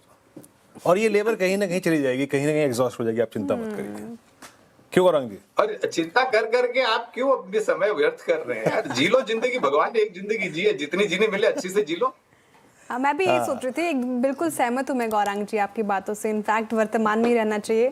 कल मैं तो नंदन नीलेकणी जी को सुन रहा था, मैं नंदन नीलेकणी जी को सुन रहा था, उन्होंने बेस्ट कहा, सब कुछ एब्जॉर्ब हो जाएगा। और देखिए ना, आप एक दिन एंथ्रोपिक के एआई टूल से बहुत चिंतित थे, कल इन्फोसिस ने करार कर लिया ना, यहाँ पर धीरे धीरे सब सिंक हो जाएगा। मेरे को तो ये मालूम है, जब मैं बीकॉम कर रहा था तो एक लहर उठी, .com क्राइसिस क्या होगा, 2000 में क्या होगा, कंप्यूटर कैसे बिहेव करेंगे, सब चला गया, सब आया दौड़ चला गया, कुछ पता नहीं चला। चंदन कुछ कहना चाहते हैं मेरे ख्याल से, चंदन कुछ कह रहे हैं क्या आप? नहीं कहना तो नहीं चाह रहा, बट वीरू अब आपने बोला है तो कहना पड़ेगा। मैं तो यही मानता हूँ, गीता में भगवान श्री कृष्ण ने कहा था, कर्म तुम्हारा कल होगा, कर्म अगर सच्चाई है तो कर्म कहाँ निष्फल होगा, तो कर्म करते जाओ बस, बाकी सब होता जाएगा। और मैं बताऊं श्रेया, एक बताऊं मैं आपको, हाँ मैं नोएडा में हूँ, नोएडा भी एक आईटी का हब रहा है, मेरे तो बहुत सारे दोस्त हैं, हम सारे बैचमेट्स, कोई चिंता नहीं है किसी को। यूएस से लेकर हर देश में अच्छे खासे मेरे दोस्त हैं, नोएडा में हैं, बेंगलोर में, किसी को कोई चिंता नहीं है। यकीन डिस्कशन से मुझे बहुत राहत हो रही है, मतलब ठीक है, कोई डर वर की बात नहीं, जो कोई चिंता नहीं। अब जो जन्म ले रहे हैं धरती से उनको बड़ी ही चिंता हो रही थी कि करना क्या है। और इनफैक्ट हमारे एज ग्रुप में एक मीम चल रहा है गौरांग जी, कि जब पढ़ाई कर रहे थे तब कोविड आ गया, और जब शादी की उम्र हुई तो सोना महंगा हो गया, और जब नौकरी की बात आई तो AI हो गया। तो ये बड़ा एक ट्रेंडी मीम चल रहा था। खैर, जो आपने बात कही एकदम उससे सहमत हैं हम, और प्रेजेंट में ही रहना चाहिए। नहीं, और इस वक्त रहिए, मजा लीजिए। अभी निफ्टी डे हाई पर है। चंदन जी से कॉल लेते हैं, काम करते हैं। चंदन जी, AI की थोड़े आपने श्रेया के डर को मिटा दिया होगा, है ना, बट आप बताइए कॉल क्या है इस वक्त, क्या आपकी? बिल्कुल, देखिए निफ्टी में तो ट्रेड सेटअप पॉजिटिव है वीरू, और इस हिसाब से इंडेक्स ने 25,400 के लेवल को रेस्पेक्ट दिया है। स्लो एंड स्टडी 26,000 26,350 की तरफ जाना चाहिए, और बैंक निफ्टी यहाँ पे आउट परफॉर्म कर रहा है, और बैंक निफ्टी में 61,000 के सपोर्ट से कहीं ना कहीं 61,750 से लेके 62,000 तक के ऑल टाइम हाई बनेंगे। ट्रेडिंग आइडियाज की बात करें तो वीरू मैं फोकस करूंगा PSU बैंक्स पे, और PSU बैंक्स काफी अच्छा दमखम दिखा रहे हैं पिछले कुछ दिनों से। SBI हमारा प्रेफर्ड पिक रहा है, फॉलोड बाय यूनियन बैंक और इंडियन बैंक, और नए ट्रेड के हिसाब से मैं इंडियन बैंक पे खरीदारी की सलाह देना चाहूंगा। काफी अच्छा चला है, बट अभी भी मोमेंटम बरकरार है, नया मुंह आना चाहिए। 918 के सपोर्ट से खरीदे, कहीं ना कहीं 4 डिजिट के 1000 के टारगेट इंडियन बैंक में देखने को मिलने चाहिए। ओके, SBI पर ये फिलहाल व्यू के। इनफैक्ट PSU बैंक्स में जिस तरीके से चर्चा कर रहे हैं हम, स्ट्रेंथ अच्छी खासी, और इंडियन बैंक SBI पसंदीदा पिक है चंदन तापड़िया जी की स्पेस से। अच्छा, कंचन हमारे साथ मौजूद हैं अभी भी, और कंचन, सिगरेट से जुड़े शेयरों में गजब की तेजी है। कल भी हम चर्चा करते थे इनफैक्ट ITC गॉडफ्रे, आपको नई रिपोर्ट भी आई है क्या? जी, रिपोर्ट आई है, और इसी खबर को लेकर रिपोर्ट आई है UBS की, जहां पे खरीदारी की राय दी है, और जो target price on the flip side इसको थोड़ा सा रिड्यूस किया गया है, जो कि पहले 420 था, उसको घटा के अब 395 का कर दिया है।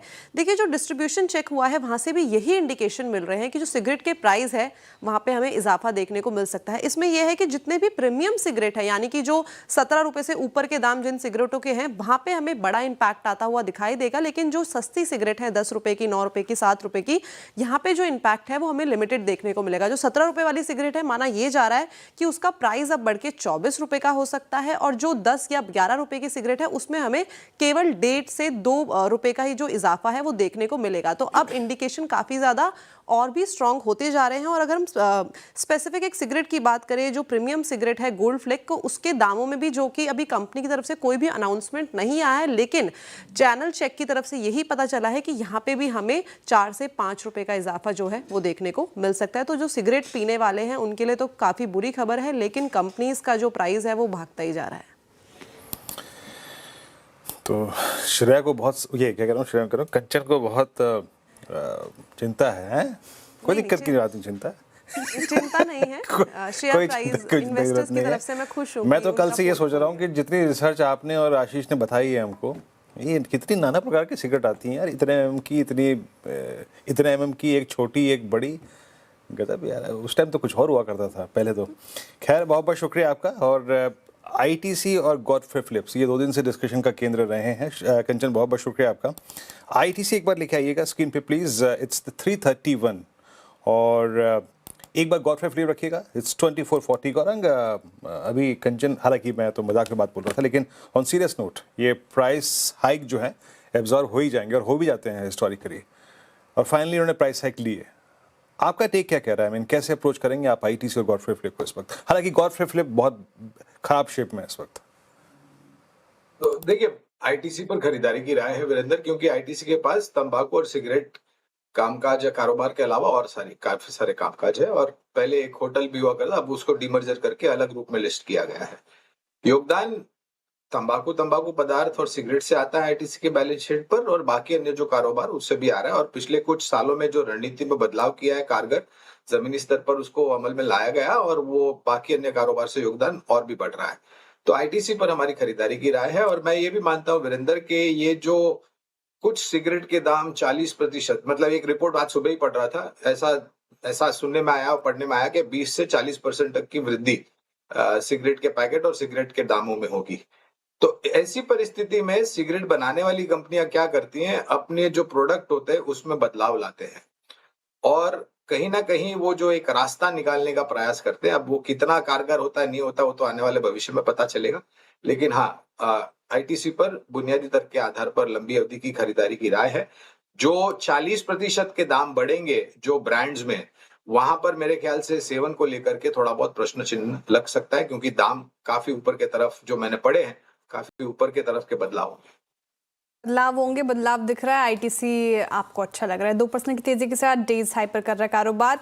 चलिए वक्त हो रहा है धमाकेदार ऑप्शंस का। ऑप्शंस में क्या कुछ पसंद आ रहा है हमारे पैनल को, वो समझ लेते हैं। मानस जी, चंदन जी और आशीष ख्याल जी से लेंगे हम ऑप्शंस ट्रेड्स। बताइए मानस जी, क्या पिक कर रहे हैं? तो देखिए, धमाकेदार ऑप्शन के लिए सीजी पावर के ऑप्शन में खरीदारी करने की राय रहेगी।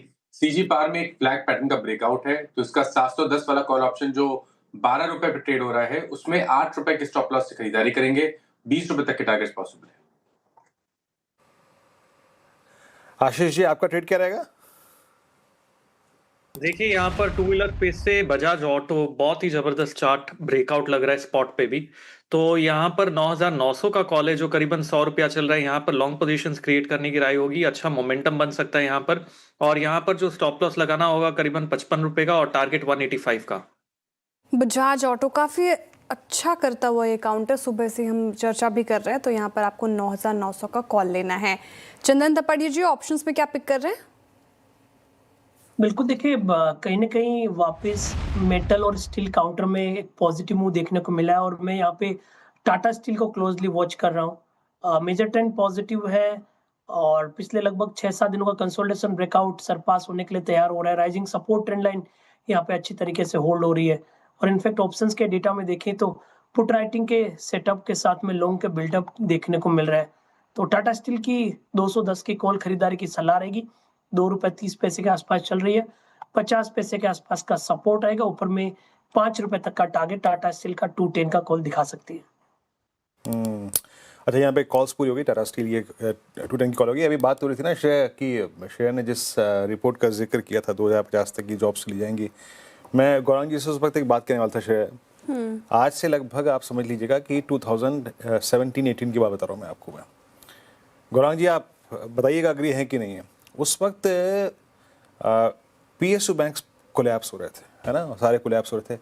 आप यकीन नहीं मानेंगे, पीएनबी का ग्रॉस एनपीए 12.2% था।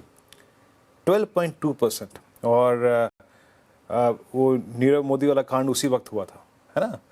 उस वक्त गौरांग जी क्या सोचते थे ना कि पीएसयू बैंक्स कोलैप्स हो जाएंगे, बिल्कुल कोलैप्स हो जाएंगे। उस वक्त धारणा ये बन गई थी। और आज आप ये देखिए कि बैंक निफ्टी को उसके चरम पर पहुंचा रहे हैं PSU banks. And the best performer is state Bank of India. तो टाइम सब कुछ एब्जॉर्ब कर लेता है गौरांग, है ना। याद है गौरांग, वो मुझे याद है अच्छी तरीके से स्क्रीन पे ग्रॉस एनपीए पीएनबी 12.2%, है ना। नहीं, और वीरेंद्र जी रिकैपिटलाइज कर रहे थे, यानी कि अच्छा पैसा बर्बाद हुए पैसे पर कितने बार सरकार ने रिकैपिटलाइज किया, फंड्स दिए। लेकिन एक अच्छी बात ये भी हुई वीरेंद्र जी के पब्लिक सेक्टर बैंक में मेरे ख्याल से एक समय पर, जहां तक मेरी याददाश्त से, करीबन 26 से 28 बैंक्स हुआ करती थी सरकारी लिस्टेड। उनका विलय हुआ, मर्ज किया, 3-4 के एक बने, 2 के एक बने। स्टेट बैंक ऑफ इंडिया की जो सिस्टर बैंक्स थी उनको मर्ज किया गया। तो और ये बात सही फरमा रहे, डर लगता था सरकारी बैंकों में पैसा रखने के लिए या निवेश करने के लिए। ये परिस्थिति थी एक समय पर। बस ये है कि गौरांग जी, आप ये मानते हैं ना कि ऐसी स्थिति में, अभी हम अपनी डेस्क पे भी बैठ के डिस्कशन कर रहे थे, आप उन आईटी कंपनियों को फोकस करेंगे या फेवर करेंगे जो अपने कैश को यूटिलाइज कर रही हैं टू प्रोसीड और to buy assets in US या फिर किसी और कंट्री में, जैसे कोफोज ने किया, रादर देन इन्फोसिस जिसके पास रिजर्व्स थे, जिसने अपने बायबैक के लिए प्रोसीड किया। आपका व्यू क्या कहता है इस पे? अब उस तरीके के बायबैक नहीं आएंगे वीरेंद्र जी। मेरे ख्याल से जो भी आना था वो आ चुके हैं। अब जिस तरीके से ये जो परिवर्तन, बदलाव, आविष्कार, आप जो शब्द का इस्तेमाल करना है कर लीजिए। मेरे ख्याल से अब ये जरूरी होगा आईटी कंपनियों के लिए कि आप अपने आप को किस तरीके से सक्षम बनाते हो और चुनौती भरे वातावरण में किस प्रकार से आप अपनी कारगर रणनीति को बनाते हो और किस प्रकार से आगे बढ़ते हो। तो बायबैक, अब मेरी ये निजी राय है वीरेंद्र जी कि अब आईटी क्षेत्र में से जो एक बायबैक हुआ, 3-3, 4-4 बायबैक हो गए थे इतिहास में, अब उस प्रकार के बायबैक, अब कारगर रणनीति होगी कि आप जो सरप्लस बैलेंस शीट पर कैश है उसका उपयोग या प्रयोग आधुनिकीकरण करने के लिए, कंपनियों को खरीदने के लिए, या फिर अपने कंपनी में कुछ बदलाव और परिवर्तन लाने के लिए किस प्रकार से उपयोग करते हैं, ये मेरे ख्याल से ज्यादा महत्व है। और जब कोफोर्ज की जो आपने बात की ना वीरेंद्र, तो जिस दिन वो खबर आई थी, कोफोर्ज का शेयर पिट गया था, क्योंकि लोगों को लग रहा था कि बहुत महंगे मूल्यांकन दिए हैं। लेकिन देखिए, अगर आपको अपने आप को कारगर रखना है, टेक्नोलॉजी से आगे बढ़ना है, तो या तो आप अपने आप में कुछ आत्मचिंतन करिए, अगर नहीं हो रहा है तो आप ऐसी कंपनियों को अधिग्रहण करिए जो भविष्य में योगदान आपके बैलेंस शीट पर देंगे। ओके, ये बात हो गई आईटी स्पेस की। फिर से एक बार और व्यू समझ लिया हमने गौरांग जी का। चलिए अब दूसरे काउंटर की भी चर्चा कर लेते हैं। एफएमसीजी पैक में टॉप गेनर बना हुआ है आज के सेशन में क्वालिटी वॉल्स। HUL से डीमर्ज होकर लिस्ट हुआ, लिस्टिंग डिस्काउंट पर हुई 26% के करीब डिस्काउंट पर। उसके बाद ये स्टॉक गिरा, लेकिन आज सरप्राइजिंगली 5% की तेजी के साथ क्वालिटी वॉल्स आपको कारोबार करता हुआ नजर आएगा। लेकिन इसके पीछे का कारण क्या है वो समझ लेते हैं एक बार फिर से नूपुर से। Nupur, good afternoon. बताइए, क्वालिटी वॉल्स, जितनी बार मैं इसका नाम ले रही हूँ मुझे आइसक्रीम खाने का मन कर जा रहा है, जोक्स अपार्ट, लेकिन 5% की तेजी क्यों है? बिल्कुल Shreya, good afternoon. Summer season already start हो चुका है, तो इतना अच्छा आइसक्रीम कोई दे तो स्टॉक में तो तेजी आनी ही है। खुला था जब लोअर सर्किट था, लेकिन इतना वॉल्यूम इस स्टॉक में दिखा है, उसके बाद सीधा अपर सर्किट पे ये रिकवरी यहाँ पे आती हुई दिखी है। 8 करोड़ से ज़्यादा के वॉल्यूम्स पर ये जो काउंटर है फिलहाल आपको ट्रेड करते हुए दिख रहा है। लोअर सर्किट से सीधा अपर सर्किट, एक अच्छा खासा रिबाउंड इस स्टॉक में आज नज़र आया है। जैसे कि आपने बताया, HUL से डीमर्ज हुआ था, सोमवार के दिन इसकी लिस्टिंग हुई थी। डिस्कवरी प्राइस जो था स्टॉक का वो 40 रुपये था, लेकिन भारी भरगम डिस्काउंट के साथ इसकी लिस्टिंग हुई थी। करीबन 26% नीचे ये स्टॉक खुला था। 29 रुपीज़ के आसपास इसकी लिस्टिंग हुई थी, और आज इसमें एक अच्छा रिबाउंड देखने को मिल रहा है। निचले लेवल से एक अच्छी रिकवरी है, अच्छा जो वॉल्यूम है, वॉल्यूम के साथ इनफैक्ट ट्रेडिंग हो रही है। तो यही सुनने में आ रहा है कि यहाँ पे जो है वो इंस्टीट्यूशनल की बाइंग शायद देखने को मिल सकती है, और इससे रिलेटेड कुछ जानकारी मिल सकती है। इंस्टीट्यूशन की बात की तो LIC के पास ऑलरेडी 6% से ज़्यादा का स्टेक है, क्योंकि HUL से डीमर्जर हुआ है तो वो भी स्वैप रेशो में आते हुए नजर आया है। अब इसमें क्या चल रहा है, फिलहाल जो इसके प्रमोटर है मैग्नम आइसक्रीम, उसका ओपन ऑफर जो है वो भी सोमवार के दिन फ्लोट हुआ था। वहाँ पे 26% हिस्सेदारी के लिए 21 रुपये प्रति शेयर का ओपन ऑफर दिया गया था। 2300 करोड़ की इसकी साइज़ है, ये भी बाजार में एक पॉजिटिव न्यूज़ यहाँ पर आती हुई नजर आ रही है।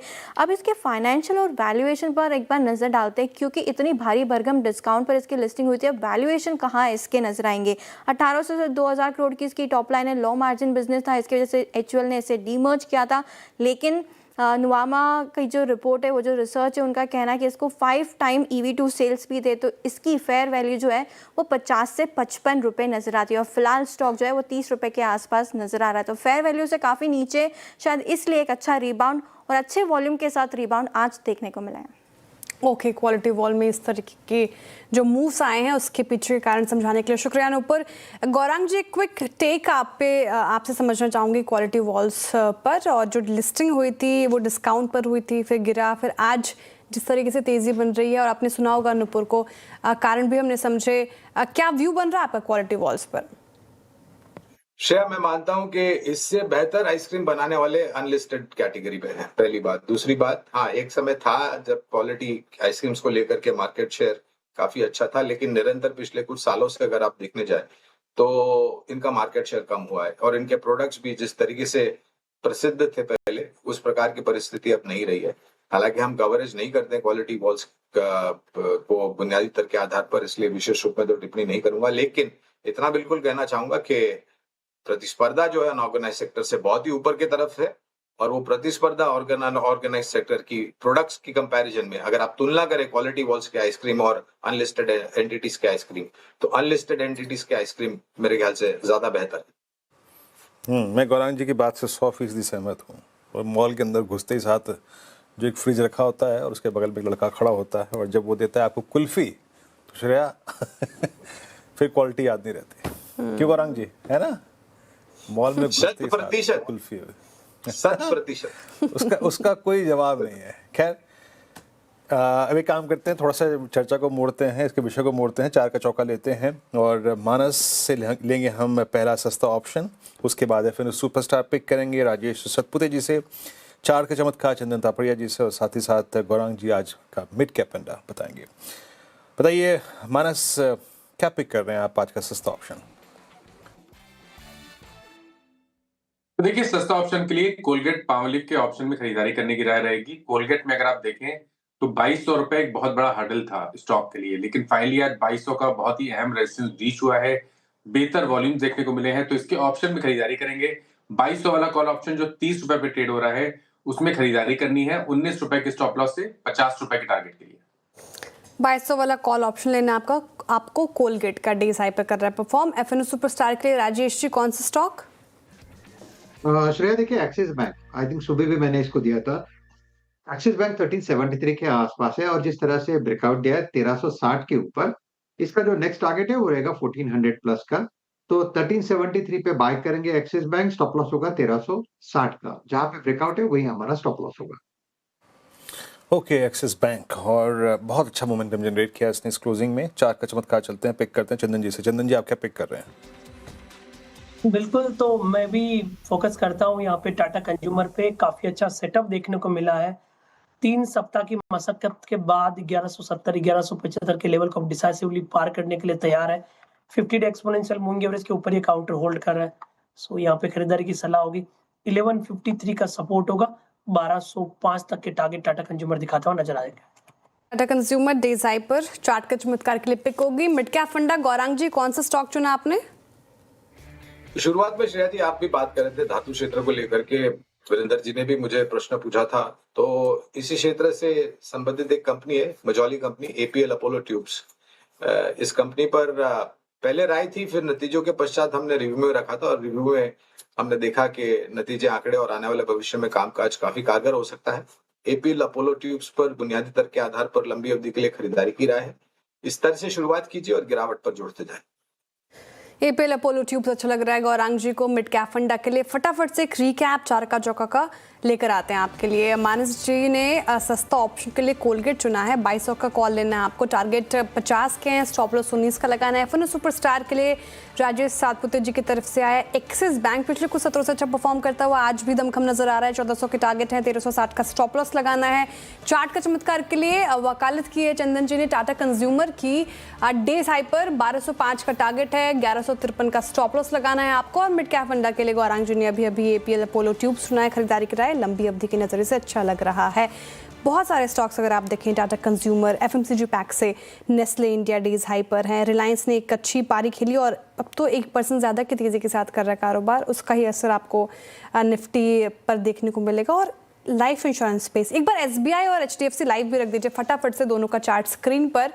और एक सवाल राजेश सातपुते जी आपसे, एचडीएफसी लाइफ या फिर एसबीआई लाइफ, कौन सा चार्ट आपको ज़्यादा स्ट्रॉन्ग नज़र आ रहा है आज के सेशन में? दोनों में ही अच्छी बाइंग नज़र आ रही है। जी देखिए, अगर आप प्योर ब्रेकआउट की बात करें तो वो तो डेफिनेटली एचडीएफसी लाइफ में है, लेकिन वो जो मोमेंटम है वो एसबीआई लाइफ को भी आप कह सकते हैं ट्रिगर कर रहा है। तो ये जो ट्रिगर हो रहा है वो है कि इसका रेजिस्टेंस अगर आप देखें तो वो था करीबन 2050 के आसपास एट अ लेवल ऑफ 2058। हम इसको ब्रेकआउट मानेंगे तो ऑब्वियसली तो लेवल तो इसने ब्रीच किया है। मुझे लगता है कि एचडीएफसी लाइफ के देखा देखी एसबीआई लाइफ भी चलेगा, जिसका टारगेट करीबन 2100 का लेके काम करे। तो अगर किसी को लेके जाना है, किसी को पोजीशन बनानी है, 2050 के ऊपर का बाय, 2040 का स्टॉप लॉस, 2100 का टारगेट। 2100 का टारगेट एसबीआई लाइफ में नजर आ रहा है, तो रडार पर रखें ये पर्टिकुलर काउंटर। अच्छा, एक बार लेकर आइए ऑरो फार्मा स्क्रीन पर। और ऑरो फार्मा में आज काफ़ी ज़्यादा गिरावट हमें देखने को मिल रही है। कितनी गिरावट एक बार स्क्रीन पर रखेगा? ऑरो फार्मा करीब आप देखिए 0.3% की तेजी इंटैक्ट गिर कर रहा है कारोबार। अच्छा, खबर ये थी कि कंपनी की जो यूनिट 7 को यूएस एफडीए से जो आपत्तियां मिली थी उस पर अब जानकारी सामने आई है, लेकिन जानकारी में क्या कहा गया है, क्या है, डिटेल से समझ लेते हैं नूपुर से। नूपुर, गुड आफ्टरनून अगेन, बताइए क्या हुआ है? बिल्कुल 9 आपत्तियां मिली थी यूएसएफडीए की तरफ से यूनिट 7 को, और अब उसकी डिटेल सामने आई है। हालांकि कंपनी का कहना था कि प्रोसीड्यूरल ही नेचर में रहेगी, जो कि इतना नेगेटिव नहीं समझा जा रहा था। लेकिन जब यूएसएफडीए की जो ऑब्जर्वेशंस की जानकारी पूरी डिटेल में सामने आई है तो काफ़ी गंभीर यहाँ पे यूएसएफडीए ने आरोप लगाया कंपनी पर, और वो जिसकी वजह से स्टॉक एक पॉइंट पे 4% से ज़्यादा टूटता हुआ नजर आ रहा था। हालांकि थोड़ी रिकवरी आपको वहाँ से दिखेगी।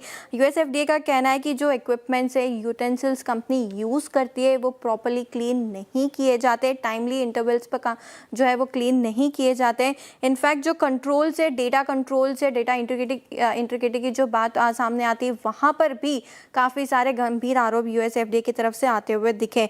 मास्टर रिकॉर्ड्स में मैन्युफैक्चरिंग और कंट्रोल जो इंस्ट्रक्शन है वहाँ पर भी मिसिंग डॉक्यूमेंट्स यहाँ पर सामने आते हुए दिखे। कंप्लेन के रिकॉर्ड्स जो है वो जो फाइंडिंग्स है उसकी इन्वेस्टिगेशन प्रॉपर तरीके से नहीं हो पा रही है, फॉलो अप नहीं यहाँ पर मिल पा रहा है यूएसएफडीए को।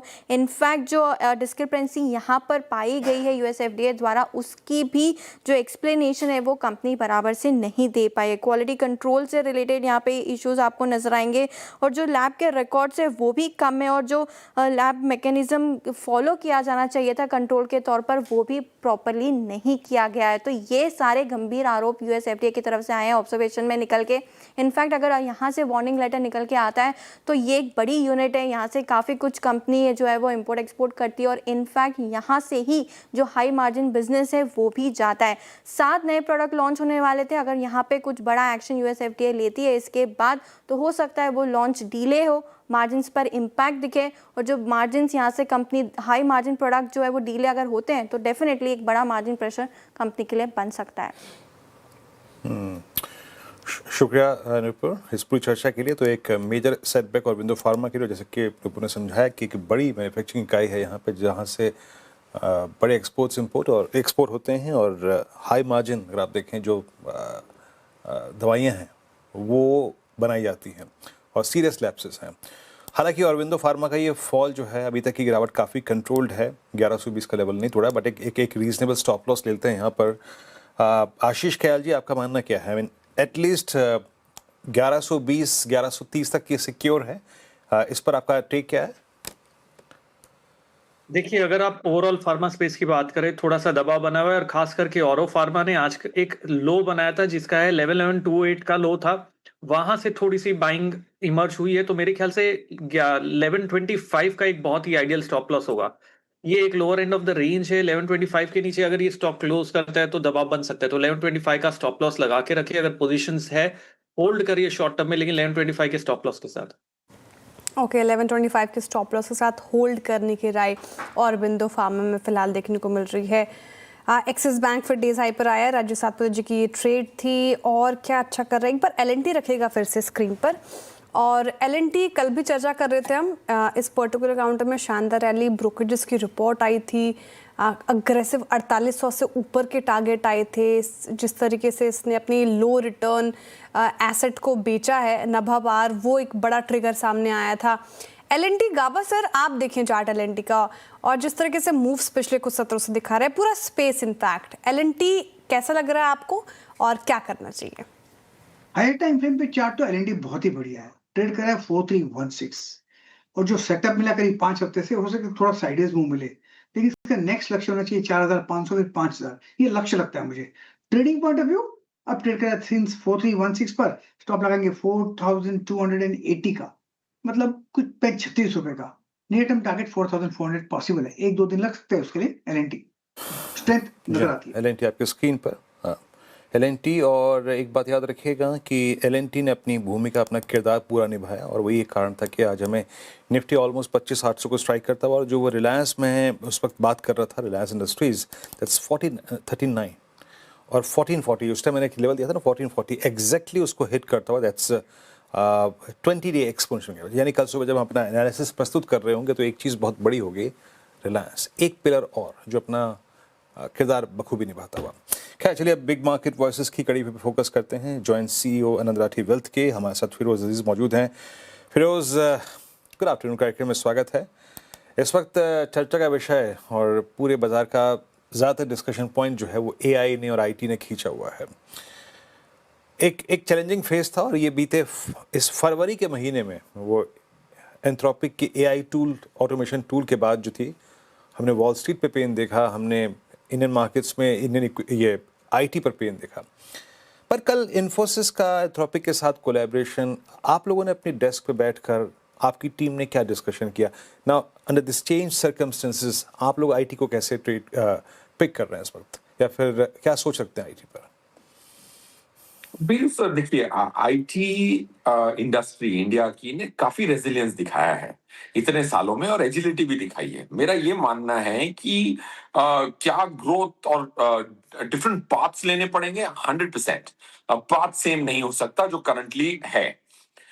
यूएस की भी एग्जैजुरेशंस बहुत होती हैं इन टर्म्स ऑफ वो क्या डिलीवर करते हैं, और जैसे एंथ्रोपी की बात करें तो सबको रिप्लेस कर लेगा, राइट? ये काफी बार कर चुके हैं। यूएस की आईटी हमेशा इसको मोमेंटम मार्केटिंग करती है। फॉर एग्जांपल थोड़े साल पहले तक मेटावर्स एंड ऑल और बी ऑल हो गया। न्यूयॉर्क के जो टाइम स्क्वायर की होर्डिंगें बिक रही थी वर्चुअल वर्ल्ड में अरबों रुपए में। सो व्हाट हैपेंस इज आज कोई नहीं यूज कर रहा, वो गॉगल पहन के मीटिंग करेंगे। ये मैं यूएस गया था तो कहते हैं। So what happens is they exaggerate, be it वेब3, be it crypto, be it technology. So coming back to the point कि I think IT industry agile होगी और उसको अपने आप से ज्यादा प्यार है तो वो अपनी मोल्ड करेगी in the new dynamics. Technology is always been like that. One point two, अब बहुत सारे टेक्नोलॉजी काउंटर्स में परफॉर्मेंस अच्छी आई थी तो उसमें मेरे 15-17 शॉर्ट टर्म एफआईआईस की लिस्ट बनाई मैंने बहुत रिसर्च करके। उनकी ओनरशिप जो भी स्टॉक में ज्यादा होती है तो वो बढ़ भी अच्छा जाता है, और जब कोई भी खबर आती है वो बेरहमी से फेंक देते हैं उस स्टॉक को। उसकी ओनरशिप आप आज भी खुद भी कोई भी कैलकुलेट कर सकता है अगर थोड़ी मेहनत करे तो। ब्लूमबर्ग पे फीचर्स हैं जो पूरी फैक्ट शीट्स, दुनिया की फैक्ट शीट को कंसोलिडेट करके आपको ये बोल सकता है कि 400 शेयर रिलायंस के किसके पास है, इंस्टी पे है तो। So these were stocks which had very high ownership of these 15-17 names, which I call the short-term FIIs. So that's point 2. Point 3, अगर और गिरावट आती है मेरे हिसाब से उनकी वैल्यूएशंस रीजनेबल है, that will be a buying opportunity for the long term. Okay, ये हो गया हमारा आईटी पे बात। पर फिरोज जी, अब हमें एक लॉ ऑफ ग्रेविटी का भी ध्यान रखना चाहिए। अब कुछ चीज़ें जो हैं वो चलने के बाद, इतने बड़े अच्छे रिटर्न्स देने के बाद, अब सबके डिस्कशन पॉइंट में दूसरे पायदान पे आ रही है, वो है पीएसयू बैंक्स। पीएसयू बैंक्स इस प्राइस पर भी क्या आपको रीजनेबली प्राइस लगते हैं, अंडर प्राइस लगते हैं versus in comparison with the private banks? अब आपका 1250 रुपये का एसबीआई हो गया पोस्ट नंबर्स। अब नंबर्स वाकई बहुत शानदार थे, multi year high, decade high जब आपको पीएसयू बैंक्स में दिखाई दे रहे हैं। क्या आप लोग प्रॉफिट्स कैश में कन्वर्ट कर रहे हैं क्या अभी? देखिए पीएसयू बैंक्स क्या आज भी वो अंडरवैल्यूड हैं? अंडरवैल्यूड हैं अगर वो प्राइवेट बैंक्स की तरह बर्ताव करें ओवर द नेक्स्ट 5-10 इयर्स और पीएसयू की स्ट्रेंथ्स को यूज करें, ट्रस्ट एलिमेंट को यूज करें। आपने ऑफ कोर्स एक ब्रांड की बात की, वो brand is synonymous in India with respect to trust. ये रियलिटी है। अब क्या कोई ब्रांड, इतना बड़ा ब्रांड हो जो मोनेटाइज कर सकता है, वो इजीली मोनेटाइज कर सकता है। अगर कोई कंपनी 13-14 की पीई पे हो और उसकी फिक्स्ड एसेट्स भी काफी रीजनेबल हो, और अगर वो वैल्यू अनलॉक करने में लग जाए और नए दौर में जैसे प्रोफेशनल्स बिजनेसेस चलाते हैं उससे कुछ सीख ले और अपनी खुद की स्ट्रेंथ के साथ प्ले करे, तो of course they are very cheap in my judgement. Of course everybody has to take a call. अब आपने कंपनी का बात किया, I am not supposed to speak on a company level, but उसकी सम ऑफ पार्ट्स करके देखिए जैसे subsidiaries होती हैं, उनकी सब्सिडरीज, जैसे एक सब्सिडरी एसबीआई की है तो पब्लिक डोमेन इंफॉर्मेशन है, AMC is up for an IPO. क्या उसमें एक मार्क टू मार्केट वैल्यूएशन मिल सकती है? जैसे गोल्ड को यूएस ने $40 पे मार्क कर रखा है और 5000 का भाव है, right? Actually, so is there a mark to market valuation? You have to do bottom up. बहुत लोग रिसर्च करे वगैरह रिपोर्ट पढ़ते हैं, कोई इंस्टीट्यूशनल रिसर्च के, और खरीदने लग जाते हैं। जिस स्टॉक में 4 रिपोर्ट आती है उसमें वॉलेटिलिटी ज्यादा होती है। एक भी मैंने स्टडी की, तो खुद की स्टडी करें, और है वैल्यू है if somebody could study and figure it out. वो तो है ही Firoz ji, self study is the best study. Good afternoon. अच्छा, पीएसयू बैंक्स हमने चर्चा कर लिया, आईटी बर्निंग टॉपिक कुछ सत्रों से उसकी भी चर्चा होगी, लेकिन ओवरऑल मार्केट सर 18 महीनों में कुछ रिटर्न नहीं मिले हैं निफ्टी से। वो दर्द, पीड़ा, कष्ट सबके अंदर है। इस साल निफ्टी कैसे रिटर्न्स दे सकता है? Madam good afternoon. आपने सही फरमाया कि 1.5 साल से कोई रिटर्न नहीं है। मैं कोई और भी मीडिया इंटरेक्शन में था, बोला इतनी वीकनेस कब खत्म होगी। मेरे हिसाब से बहुत ज्यादा स्ट्रेंथ है। स्ट्रेंथ ना होती तो आपके दुनिया के सबसे महत्वपूर्ण आदमी ने आपकी मार्केट पे आक्रमण कर दिया था 1 अगस्त को, और अगस्त के इंडिपेंडेंस डे के पहले और एक सेकंड आक्रमण 25% उसके बाद भी 1,500 पॉइंट निफ्टी पे ऊपर है हम, राइट।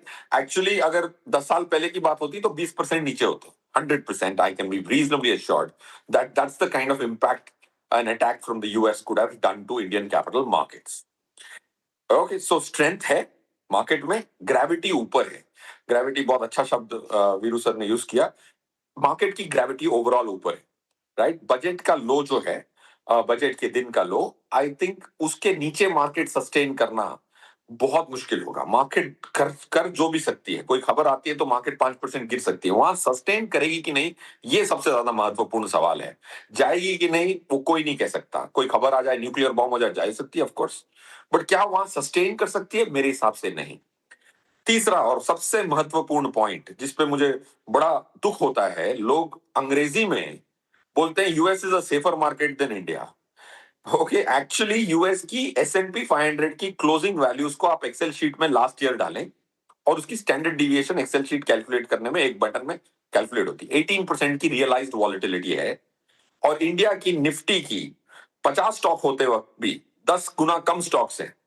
S&P 500 से 600 बिप्स कम है। 11.72% is the realised standard deviation of Nifty. But मैं किससे बात करता हूं, बोलते हैं इतना रिस्की है मार्केट। इससे कम रिस्क नहीं हुआ है। 25 साल की रियलाइज्ड वॉलेटिलिटी एक्सेल शीट पे कैलकुलेट करें। अंग्रेजी में तो जो मर्जी आदमी बोल दे, mathematics will decide what's right. पूरा पैराडॉक्स बताया फिरोज जी आपने, अगर जिंदा रहे तो मर जाएंगे, क्योंकि ये जो आपने कहा कि मूड मॉल है, इनफैक्ट स्ट्रेंथ है मार्केट की, तो कहीं ना कहीं हिम्मत तो आई है आपकी बातों से। लेकिन बड़ा सवाल फिरोज जी वही उठता है कि पैसे बनेंगे फिर कैसे मार्केट में? कौन सा स्पेस आपको हायर कन्विक्शन देता है कि हाँ, अगर पोर्टफोलियो को इसी तरीके से हम सेग्रीगेट करें, डाइवर्सिफाई करें, तो इन स्पेसों से अच्छी कमाई होगी? आपका कन्विक्शन किस साइड है? या मैडम बिल्कुल सही फरमाया कि ये मुद्दा तो ये है कि पैसे बनेंगे नहीं, असल बचाना था तो एफडी क्या खराब थी। मेरे हिसाब से over the next 3 years Nifty की मीडियन रिटर्न जो 11 है, उससे ज्यादा आने की संभावना 90-95% है। 1 सेकंड, पैसे बनेंगे कहां? इक्विलिब्रियम सा है अभी भी mid cap, large cap, small cap में। पैसे वहां बनेंगे अगर आप डायरेक्ट इक्विटी ओनर हैं और डायरेक्ट इक्विटी का आप झुकाव रखते हैं, तो कोई भी बड़ा फंड अगर छोटे तरीके से एक स्टॉक खरीदे, स्मॉल कैप स्टॉक खरीदे, वो एंट्री एग्जिट मिल जाती है। वो स्टॉक में अगर बिजनेस अच्छा हो और लिक्विडिटी भी आए, टेल विंड ऑफ लिक्विडिटी, तो वो स्टॉक की री रेटिंग होती है। ये देखा गया है। So that's one strategy for direct equity clients. Okay, अच्छा बिजनेस, स्मॉल कैप फंड में एंट्री, बड़े फंड मैनेजर की छोटी सी एंट्री, तो आप उस टेल विंड को फायदा ले सकते हैं। रहा सवाल म्यूचुअल फंड इन्वेस्टरों का, मेरे हिसाब से जो लास्ट ईयर म्यूचुअल फंडों ने निफ्टी को बीट नहीं कर पाए क्योंकि ब्रॉडर मार्केट खराब थी, इस साल म्यूचुअल फंड्स निफ्टी को 3-4% से बीट करेंगे और टोटल रिटर्न 15% कमाने की उम्मीद है। और निफ्टी कहां जाएगी ये मैं कह रहा हूं, इस फाइनेंशियल ईयर के टारगेट्स दिए थे 27,000, वो होते दिख नहीं रहे। 1 महीना है, हो भी सकती है, but I think 5-10% tolerance, but I am reasonably confident that this calendar year FY26 या फाइनेंशियल ईयर नेक्स्ट वाला शुड गिव 11-12% निफ्टी रिटर्न, जो 2,500 पॉइंट हो जाते हैं। अच्छा फिरोज जी, एक और चीज़ बात है, ये आपका जब GST का कट हुआ था, फाइनली अगर आप देखें जब वो डिमांड उसने जिसको पुश किया, अभी Q3 के नंबर्स में, FMCG के नंबर्स में वो शायद शार्पनेस विजिबल नहीं थी, है ना, बट वो शार्पनेस वो ऑटो के नंबर में विजिबल थी। और इनफैक्ट हमारी कल डेस्क बता भी रही थी कि उस शार्पनेस को देखते हुए, डिमांड स्ट्रॉन्ग को देखते हुए, माइट भी ऑटो कंपनियां जो है एक प्राइस हाइक की तरफ बढ़े भी। अल्टीमेटली मेरा प्रश्न ये है कि जहां डिमांड बहुत स्ट्रॉन्ग है, जहां पे FY26 बहुत स्ट्रॉन्ग नोट पे क्लोज होगा, फॉर इंस्टेंस ऑटो, आपकी क्या राय है कि अभी भी चेस करना चाहिए या फिर और ऐसा स्कोप, ऐसे किसी सेक्टर में जहां पे आपको चेस करने का स्कोप नजर आ रहा है? सर, ABC का मंत्र था auto, banking and consumption. Consumption में अभी भी बहुत वैल्यू है। ऑटो की आउट परफॉर्मेंस काफी अच्छी आ चुकी है। सो साल भर की निफ्टी आउट परफॉर्मेंस कठिन है ऑटो में अब। ओके, चलिए फिरोज, बहुत बहुत शुक्रिया। अच्छा श्रेया, कोई प्रश्न है आपके पास फिरोज जी के लिए तो जरूर पूछेगा। अच्छा, अब आपने कह दिया तो फिरोज जी का एक आखिरी प्रश्न मेरी तरफ से। अच्छा, मेटल की चर्चा नहीं हुई और आज मेटल ने बड़ा योगदान दिया है, तो कमोडिटी को कैसे देख रहे हैं सर, और यहाँ पर आपका क्या व्यू होगा? मेरा स्ट्रॉन्ग व्यू होगा, क्योंकि जो इंफ्रास्ट्रक्चर स्पेंडिंग है वो अभी तक फैक्टर इन हुई नहीं है, बट बहुत ज्यादा सिक्लिकल सेक्टर है, बहुत ज्यादा बीटा है इसका, ऑलमोस्ट 1.9 का बीटा है, one of the highest beta sectors relative to Nifty. तो अगर if you can weather the volatility तो इंडेक्स लेवल पे खरीदें, ना के स्टॉक लेवल पे, मेरा ये मानना है। अगर आपका उद्देश्य ये हो, हमारा तो यही उद्देश्य रहता है यार, निफ्टी को मैं लॉन्ग टर्म कैसे 4-5% से बीट कर लूं, तो जितना असल है उससे ज्यादा की एक्स्ट्रा रिटर्न मिल जाती है 8 सालों में। So I think this one sector, if you can weather the volatility, will give you the excess return over Nifty. Okay, तो मेटल्स पे आपका पॉजिटिव व्यू। बहुत शुक्रिया फिरोज जी आज हमारे साथ जुड़ने के लिए, तमाम सवालों के जवाब देने के लिए बहुत शुक्रिया आपके वक्त के लिए। चलिए अब क्लोजिंग की तरफ बढ़ रहे हैं, और जिस तरीके से मार्केट में लास्ट कुछ मिनटों में अच्छी तेजी आई है, 100 अंक ऊपर अब निफ्टी में, और 25,821 के लेवल पर 25,809 रेजिस्टेंस 1, ये तो ब्रीच होता हुआ नजर आ रहा है। वीरेंद्र जी, क्लोजिंग स्ट्रैटेजी अब? शायद अच्छी बात है, और देखिए पोजीशन ट्रेडर के लिए और अच्छी बात है ये। 809 को आपने पार कर दिया, और 800 बहुत ही मीनिंगफुल पॉइंट है, बहुत ही मीनिंगफुल पॉइंट है। और जानते हैं अच्छी बात क्या है, जब मैं लास्ट टाइम रिलायंस को लेता, देखिए रिलायंस का मैं जिक्र कर रहा हूँ विद स्टैंडर्ड डिस्क्लेमर, इस चैनल का स्वामित्व प्रबंधन रिलायंस इंडस्ट्रीज होल्ड करते हैं। एक निफ्टी आईटी रिड्यूस हुआ थोड़ा सा, अपने लॉसेस को कम किया, और रिलायंस का 20 डे में पार करना बहुत महत्वपूर्ण बात है। अगेन फिर कह रहा हूँ, मैं वेस्टर्न रिस्क में बात कर रहा हूँ, but it's important pillar for Nifty. तो आपका हुआ क्या, निफ्टी बैंक चल गया, आपका एलएनटी चल गया, आपका आईटीसी चल गया, आपका निफ्टी आईटी जो कोलैप्स हो रहा था 2.25%, वो रिड्यूस होके अब 1.1% है, and the last one is Reliance. तो that's called firing all cylinders, है ना, सब कुछ चल रहा है। तो क्लोज अच्छा है, पोजिशनल ट्रेडर है तो अभी भी कैरी करिए, कोई दिक्कत की बात नहीं है। डे ट्रेडर थे तो आपको अच्छा प्रॉफिट मिला, मैंने क्या कहा था आपको, बाय कीजिए 642 के डिप को, निकलिए 760-770 की ट्रैजेक्टरी में। बट एक क्लोजिंग शानदार आ रही है share, both for Nifty bank, तो आप कैरी कर सकते हैं। और आज मैंने कल तक नहीं कहा था कि कैरी करिए, but since this close is above 800, carry करिए। चार्ट्स पे रिफ्लेक्शन अच्छा है, और जो पिलर्स हैं पीछे वो थोड़े अच्छे नजर आ रहे हैं श्रेया। पर एक बात कह रहा हूँ, निफ्टी पे रिस्क इन्वॉल्व है, निफ्टी पे रिस्क इन्वॉल्व है कहाँ तक का, हर टाइम 650 तक का, 630 तक का, at that's 20 day exponential average. Shreya, closing अच्छी है, जाहिर तौर पर तो कैरी कर सकते हैं निफ्टी बैंक निफ्टी दोनों में ही स्ट्रेंथ। चलिए ये तो बात हो गई इंडिसेस की, लेकिन क्या कैरी करना है स्टॉक स्पेसिफिक वो जानते हैं हमारे पैनल से। चंदन जी बताइए, कल होगा थर्सडे का सेशन, सेंसेक्स की एक्सपायरी, क्या कैरी करें? चंदन जी अनम्यूट कीजिए अपने आप को और फिर बताएं। बिल्कुल एलएनटी पे फोकस रहेगा, और एलएनटी में पिछले 3-4 वीक से काफी शानदार एक मोमेंटम देखने को मिल रहा है, और लग रहा है कि ये कैपिटल गुड्स में मोमेंटम बनेगा, और एलएनटी मौजूदा लेवल से 3-4% की और इमीडिएट बेसिस पर रैली दिखा सकता है। सो एलएनटी पे ही खरीदारी की सलाह रहेंगे। सपोर्ट रहेगा 4260 का, ऊपर में 4480 तक के टारगेट दिखने चाहिए। ओके, एलएनटी 4332 पे आपका बाय कॉल। मानस, आपका ट्रेड क्या रहेगा? तो देखिए, एक्सिस बैंक के फ्यूचर में खरीदारी करके जाएंगे। एक्सिस बैंक ने एक फ्रेश ब्रेकआउट चार्ट पे दिया है, 1360 पे रेजिस्टेंस था, स्टॉक ने उसको ब्रेक किया है, तो एक्सिस बैंक के फ्यूचर में खरीदारी करेंगे। 1375 के प्राइस चल रहे हैं, 1364 1364 के स्टॉप लॉस से खरीदारी करें, और 1400 के टारगेट से। राजेश जी, एक्सिस बैंक चला गया, अब आपकी पिक क्या होगी? नहीं, कोई प्रॉब्लम नहीं। वैसे भी दिया था देखिए श्रेया, मैंने सुबह कोलगेट दिया था, और कोलगेट का मेरा पहला टारगेट था करीबन 2200 का, तो 2210 का इसने अभी टॉप किया, और जिस तरह से ब्रेकआउट दिख रहा है कोलगेट का, मुझे लगता है एट दिस लेवल भी कोलगेट लेके जाना चाहिए एज ए बीटीएसटी। तो ये 2200 के ऊपर ये जो बाय फ्रेश होता है उसका स्टॉप लॉस होगा 2180 का, 2185 रखे चाहे तो 2185 के स्टॉप लॉस के साथ कोलगेट लेके जाइए। अगर मैं सही हूं तो इसका कल का टारगेट होगा करीबन 2250 से लेके 2260 का, तो अच्छी स्ट्रेंथ है कोलगेट में। बाय। ओके, कोलगेट और कोलगेट पे राजेश जी का कॉल। मानस जी, ये प्रकाश सर, आपके ट्रेड क्या रहेगा? मेरा ध्यान है एसबीआई लाइफ पर फिर ना। एसबीआई लाइफ का अच्छा बेस बना हुआ है और बेस के बनने के बाद एक अपमूव मिला है। आज 2060 पर ट्रेड कर रहा है। 2050 का स्टॉप लगाएंगे, करीब 10 रुपए का। टारगेट 2090 का SBI life. SBI live Gavaskar के पिक हो गए। आशीष कयाल जी, थर्सडे के लिए क्या कैरी करें? देखिए यहाँ पर पीएनबी में बहुत जबरदस्त मोमेंटम बना है। ओवरऑल पीएसयू स्पेस ही अच्छा है और पीएनबी डे हाई के आसपास ही चल रहा है। यहाँ पर लॉन्ग पोजीशंस क्रिएट की जा सकती है। मेरे ख्याल से ये मोमेंटम कल के दिन में कंटिन्यूड रहना चाहिए। टारगेट ऊपर में 135 का है और स्टॉप लॉस जो लगाना होगा वो 124 का है। ओके, पीएनबी 128 रुपये शानदार क्लोज की तरफ बढ़ता हुआ और बड़ी अच्छी लीडरशिप रही है इस बार बैंकों की। और कैपिटल गुड्स को देखिए ना आप, कैपिटल गुड्स के कमांडिंग पोजीशन में इस वक्त। लुक एट एलएनटी 4330 अपने करियर हाइज की तरफ बढ़ता हुआ, मतलब करियर हाइज पे ही है, नए करियर हाइज क्रिएट करता हुआ। और एक बार लेके आइएगा हिताची एनर्जी, हमने कार्यक्रम की शुरुआत में डिस्कशन किया था, ये भी अच्छा करता हुआ इस वक्त स्ट्रॉन्ग है। अच्छा गौरांग जी, एक लास्ट प्रश्न पूछूंगा आपसे यहाँ पे, सिंस इस बार नॉर्थ इंडिया में टेम्परेचर बहुत जल्दी पिकअप कर रहा है और हमारे साथ एक बड़ी हॉटेस्ट फरवरी खड़ी हुई है, ऑलमोस्ट 28, 29, 30 डिग्री। ये वाइट गुड में आप लोगों ने कुछ बाइंग करी है क्या?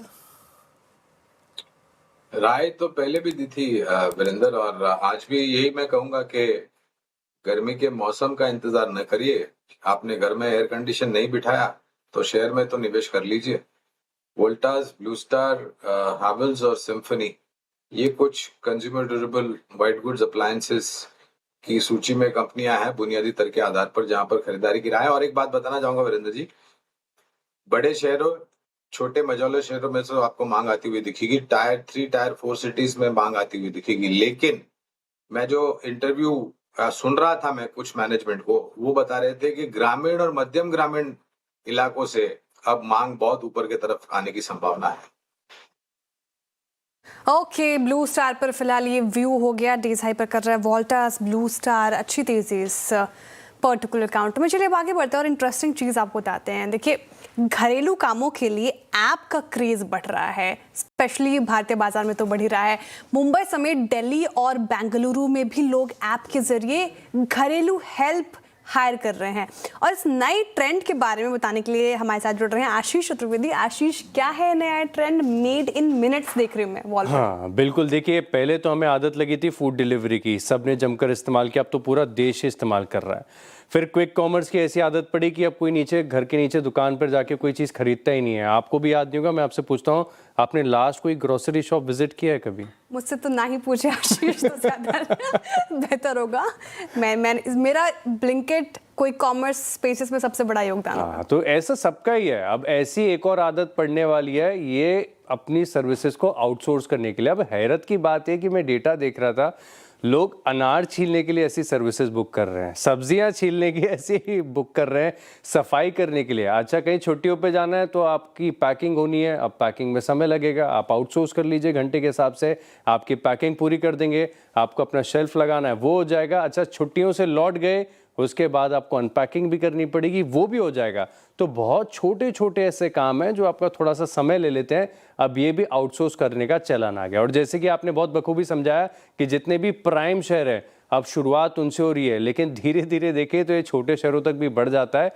और आप मुंबई है, दिल्ली है, बैंगलोर है, पुणे है, यहाँ पर जमकर इन सर्विसेज का एक इस्तेमाल देखने को मिल रहा है। क्लीनिंग सर्विसेज के लिए तो काफ़ी लंबे समय से ये चीज़ चल रही है, लेकिन ओवरऑल इसमें ग्रोथ बहुत ज़बरदस्त है। अब दरअसल अगर आप देखें तो मैंने सारे कामकाज आपको बता दी कि कैसे इसे आउटसोर्स किया जाता है। अब इसकी थोड़ी सी ग्रोथ पर फोकस करते हैं, सीरियस बात पर आते हैं। अब आप देखिए पिछले 6 से 7 महीने में इन कंपनीज ने किस प्रकार की ग्रोथ ली है। अब बैंगलोर बेस्ड एक ऐप है, स्टार्टअप कंपनी है स्नैपबिट करके, सबने सुना है। 7 महीने में इनका यूजर बेस देखिए, जो पहले सिर्फ 1 लाख का पर मंथ यूजर बेस था, अब वो हर महीने 10 लाख से ज्यादा ग्राहकों के साथ कामकाज कर रहे हैं। ये तो स्नैपबिट की कहानी है, लेकिन लिस्टेड में भी आपके पास मौका है। अर्बन कंपनी की बात करते हैं, अगस्त 2025 में इनका मंथली यूजर बेस था, ये जो इंस्टा हेल्प सर्विस है जिसकी हम बात कर रहे हैं, यानी बुक करके आपने अनार छील लिए, बुक करके आपने पैकिंग कर ली, अनपैकिंग करा ली, मंथली 4,68,000 के आसपास के कस्टमर थे। अभी रीसेंट आंकड़ा बताऊं कितना है? 16 लाख का, क्या एक्सपोनेंशियल और क्या ज़बरदस्त ग्रोथ देखने को मिली है। जिन्होंने फूड डिलीवरी, क्विक कॉमर्स की ग्रोथ को चार्ट होते हुए देखा था, वो समझ पा रहे हैं कि कितना बड़ा टोटल एड्रेसेबल मार्केट साइज है ये क्रिएट हो रहा है और बड़ी अपॉर्चुनिटी यहाँ पर देखने को मिल रही है। लेकिन धीरे धीरे अगर आप देखें तो आपने सोचा होगा, महसूस भी किया होगा कि जब शुरुआत हुई थी तो ये बड़े सस्ते थे, लेकिन अब धीरे धीरे यहाँ पर भी प्राइस इंक्रीज हो रहा है और ऐसे ही चीज़ें कैप्चर होती हैं। अब अर्बन कंपनी क्योंकि लिस्टेड है तो मैंने थोड़ा सा डेटा और ढूंढा कि ये कंपनी पैसा कैसे बना रही है, कितना बना रही है, कितना लॉस कर रही है, क्या हो रहा है। तो प्रति ऑर्डर Q2 में जहां पर अर्बन कंपनी इस इंस्टा हेल्प पर तकरीबन 760 रुपए का नुकसान कर रहा था, अब ये घाटा जो है घटकर केवल 381 हो गया है। आगे जाकर इसमें और इंप्रूवमेंट आपको देखने को मिलेगा। कारण ये है कि कंपनी ये भी कह रही है Q3 FY28 से ये एबिटा ब्रेक इवन कर जाएंगे, यानी ये अपने आप में बहुत बड़ी अपॉर्चुनिटी यहाँ पर देखने को मिल सकती है। और जितना भी टोटल एड्रेसेबल मार्केट साइज है इसका 42% टेक कैप्चर कर लेंगे। तो बहुत इंटरेस्टिंग ट्रेंड है। हो सकता है कि जैसे हमने फूड डिलीवरी और क्विक कॉमर्स के केस में देखा एक बड़ी ग्रोथ आई, ये सर्विस भी ऐसी है जिसमें बड़ी ग्रोथ आ सकती है। मैं तो आशीष को सुन के ये सोच रहा था कि हमारे टाइम भी कंपनियां कहाँ थी आशीष, है ना। सर आप इस्तेमाल तो करते हो गया अभी भी? नहीं, अब तो बहुत ऑर्गेनाइज्ड हैं हम, है ना। अब आदमी शादीशुदा आदमी तो ऑर्गेनाइज होता है ना। लेकिन पहले जब आईटी के लड़के और जर्नलिस्ट सब इकट्ठे रहते थे तो क्या भेड़चाल हुआ करती थी, मतलब। पर आपने ये बहुत अच्छा तथ्य बताया। बट आशीष ये बताइएगा मुझे, आपने कहा कि क्लाइंट बेस 4 लाख से 16 लाख चला गया, बट रिटेंशन रेट क्या है?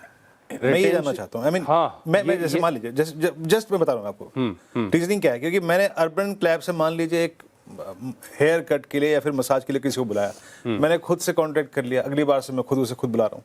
ये रिटेंशन रिस्क होता है कि नहीं है? नहीं है। ये आपको बखूबी समझा देंगी आपको श्रेया, क्योंकि हमसे मैं चर्चा भी कर रहा था शो से पहले और क्या बढ़िया तरीके से समझाया है कि कंपनियां इतनी स्मार्टली प्ले कर रही हैं कि सर्विसेज का टाइम देखती हैं, कितनी सर्विसेज की हैं, इनकी लोकेशन की टैगिंग होती है। अच्छा, कस्टमर स्टिकीनेस बहुत इंपॉर्टेंट है और बहुत बढ़िया सवाल पूछा आपने, क्योंकि आमतौर पर क्या हो रहा है कि जो यूजर बेस है ये मंथ में 8 बार, एवरी मंथ एटलीस्ट 8 टाइम जो है ऑन एन एवरेज ऐसी सर्विसेज का प्रयोग कर रहे हैं।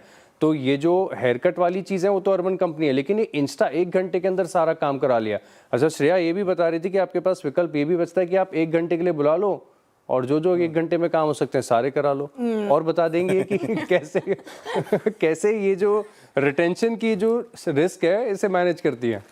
बिल्कुल, क्योंकि वीरेंद्र जी, हाँ, क्योंकि मैंने ये पर्सनली यूज़ किया हुआ है तो ज़्यादा बेहतर तरीके से मैं समझ पाई हूँ इसको। आपने नहीं किया होगा क्योंकि अब ऑर्गेनाइज हो गए वीरेंद्र जी आप। मैं तो बैचलर हूँ तो थोड़ी अनऑर्गेनाइज रहती हूँ। खैर, लेकिन जो रिटेंशन रेट की चर्चा छिड़ी है तो इन्होंने पूरा एक ऑफिस बना रखा है और उस जैसे कि एम्प्लॉय आता है, इतने घंटे रहता है तो इतने घंटे आपको ऑफिस में रहना होगा और उस ऑफिस के दौरान जो ऑर्डर्स आएंगे, बुलावा आएगा, वो नोटिफिकेशन आएगा ऐप पर, तब उनको जाना होगा। तो ये जो सांठ गांठ की बात होती थी कि ऑफ फेयर वाली बातें, वो अब थोड़ी सी रिस्की हो जाएंगी उनके लिए। तो ये अच्छा एक विकल्प निकाला है कंपनी ने। अच्छा, हमारा टाइम होता तो कितना बड़ा अच्छा होता। मुझे याद अच्छी तरीके से, हमारे रूम पे 3 IT के लड़के थे, बहुत अच्छी पोजीशंस में वो, और मैं एक जर्नलिस्ट था, और खाना खाते थे, बर्तन भी खुद होते थे। बर्तन तब धुलते थे जब आखिरी बस 3 कप रह जाते थे, तो दाल भी कप में खाई जाती थी, है ना। तो ये गजब दौर था, वो दौर गजब था, वो मतलब मज़ा आता था। लेकिन वो उस वक्त ये कंपनियां होती तो काम हो जाता। खैर आशीष, बहुत बहुत शुक्रिया, बहुत अच्छा कॉन्सेप्ट आपने समझाया और काशीष ने समझाया कैसे कि इनका क्लाइंट बेस बढ़ रहा है और जो एवरेज लॉसेस थे वो कितने, अगर आप देखें, बीते 1 साल में रिड्यूस हो गए हैं और क्लाइंट रिटेंशन भी काफ़ी स्ट्रॉन्ग। आशीष, बहुत बहुत शुक्रिया इस पूरी बातचीत के लिए। मीनवाइल हम एक बहुत शानदार क्लोज की तरफ बढ़ रहे हैं। इट्स 25816 और 61545 निफ्टी बैंक, तो एक अच्छे क्लोज की तरफ बढ़ रहे हैं हम। अच्छा, निफ्टी IT लेके आइए एक बार प्लीज़। चंदन, निफ्टी IT आज थोड़ी सी लोअर शेडो वाइल्ड भी है, हालांकि बॉडी भी काफ़ी भारी है, बट आपको क्या सेंस मिल रहा है कि चंदन कि समहाउ हम इस वीक एक मीनिंगफुल बेस क्रिएट करने के लिए जा रहे हैं निफ्टी IT पे, क्योंकि ये ट्रेजेक्टरी वो है जिसको हिस्टोरिकली 2017 में, 8 में, 12 में हमने होल्ड किया है। बिल्कुल वीरू, देखिए IT का जो ये करेक्टिव मूव है डेली प्राइस सेटअप में, वो लगभग 11 दिन हो चुका है और ओवरऑल हम मल्टीपल टाइम इस बेस को होल्ड करके और टर्न लिए हैं। काफी हद तक चांसेस है कि इन लेवल से घूमे, बट हो सकता है 2 दिन और लग जाए। यदि मैं मैकेनिकल इंडिकेटर के प्राइस कैलकुलेशन पे जाऊं तो लग रहा है कि शायद 2 दिन बाद और मूवमेंट होगा। सो ये वीकेंड निकल जाए उसके बाद से ऐसा लग रहा है कहीं ना कहीं यदि यहाँ पे बुलिश डाइवर्जेंस देखने को मिले तो आईटी कंपनी के शॉर्ट टर्म बॉटम बन के एक रिलीफ देखने को मिलेगी। और लेवल के हिसाब से आप यदि बात करें तो 32,000 एक मेजर सपोर्ट है निफ्टी आईटी में, और उस सपोर्ट से यदि एक बार 32,900 निकलता है तो फिर बॉटम बनने के चांसेस बन जाएंगे यहाँ पे। आईटी पे फिलहाल ये व्यू हो गया, एक छोटी तो रिलीफ मिल सकती है। देखते हैं कि आईटी हालांकि इंट्राडे में क्या सुधरा तो है ये काफ़ी ज़्यादा। अच्छा, सेक्टोरल रोटेशन देखने को मिला, एफएमसीजी चले हैं, आज मेटल्स चला, पीएसयू बैंक्स में तो पिछले कुछ सत्रों से स्ट्रेंथ थी। लेकिन गौरांग जी, मैं संक्षेप में आपसे जानना चाह रही थी क्योंकि अभी हम चर्चा कर रहे थे अर्बन क्लैप हालिया लिस्टेड स्टॉक है, आपकी कवरेज है क्या इस पर? इंस्टेंट हेल्प इसका अच्छा परफॉर्म कर रहा है ये सेगमेंट। और जैसे आशीष बता रहे थे, मेरे ख्याल से जो नुकसान पहले हो रहा था दूसरी तिमाही में, और जो आंकड़ा अभी 381 करोड़ का मेरे ख्याल से बताया, जो कि पहले 725 करोड़ के आसपास का था, वो अपने आप में मेरे ख्याल से एक बहुत बड़ा अचीवमेंट है।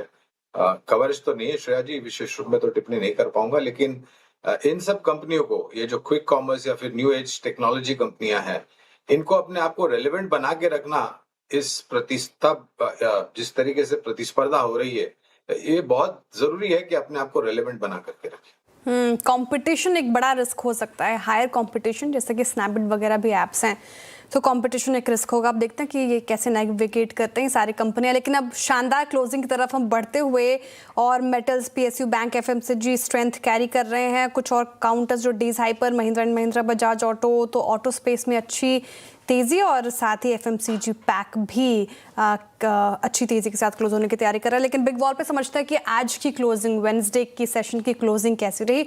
Over to you Virendra ji. Shreya, देखिए क्लोजिंग अच्छी है, लेकिन क्लोजिंग से महत्वपूर्ण बात यह है कि लो अच्छा, लो बहुत इंपॉर्टेंट होता है। आपने लो कहाँ क्रिएट किया? लो इज एग्जैक्टली 20 डेमा, यानी आज की कैंडल का लो 20 डेमा, कल का ओपनिंग 20 डेमा, और उससे पहले के सेशन का क्लोज था अबव 20 डेमा। सो इन तीनों क्लोजिंग में अपना किरदार बखूबी निभाता हुआ 20 डेमा। और एक और चीज़, आज आप कन्विंसिंगली सेकंड कंसेक्यूटिव सेशन दूसरे एवरेजेस के ऊपर बंद हो रहे हैं, सारे एवरेजेस के ऊपर बंद हो रहे हैं, that's important. Nifty bank all time high पे क्लोज हो रहा है, दैट्स इंपॉर्टेंट। और एक बात, निफ्टी आईटी आपको कल भी स्केप्टिकल रखेगा, क्योंकि आज की कैंडल में कुछ ऐसा क्रिएट नहीं हुआ जिससे आप कल डाउटफुल ना हो।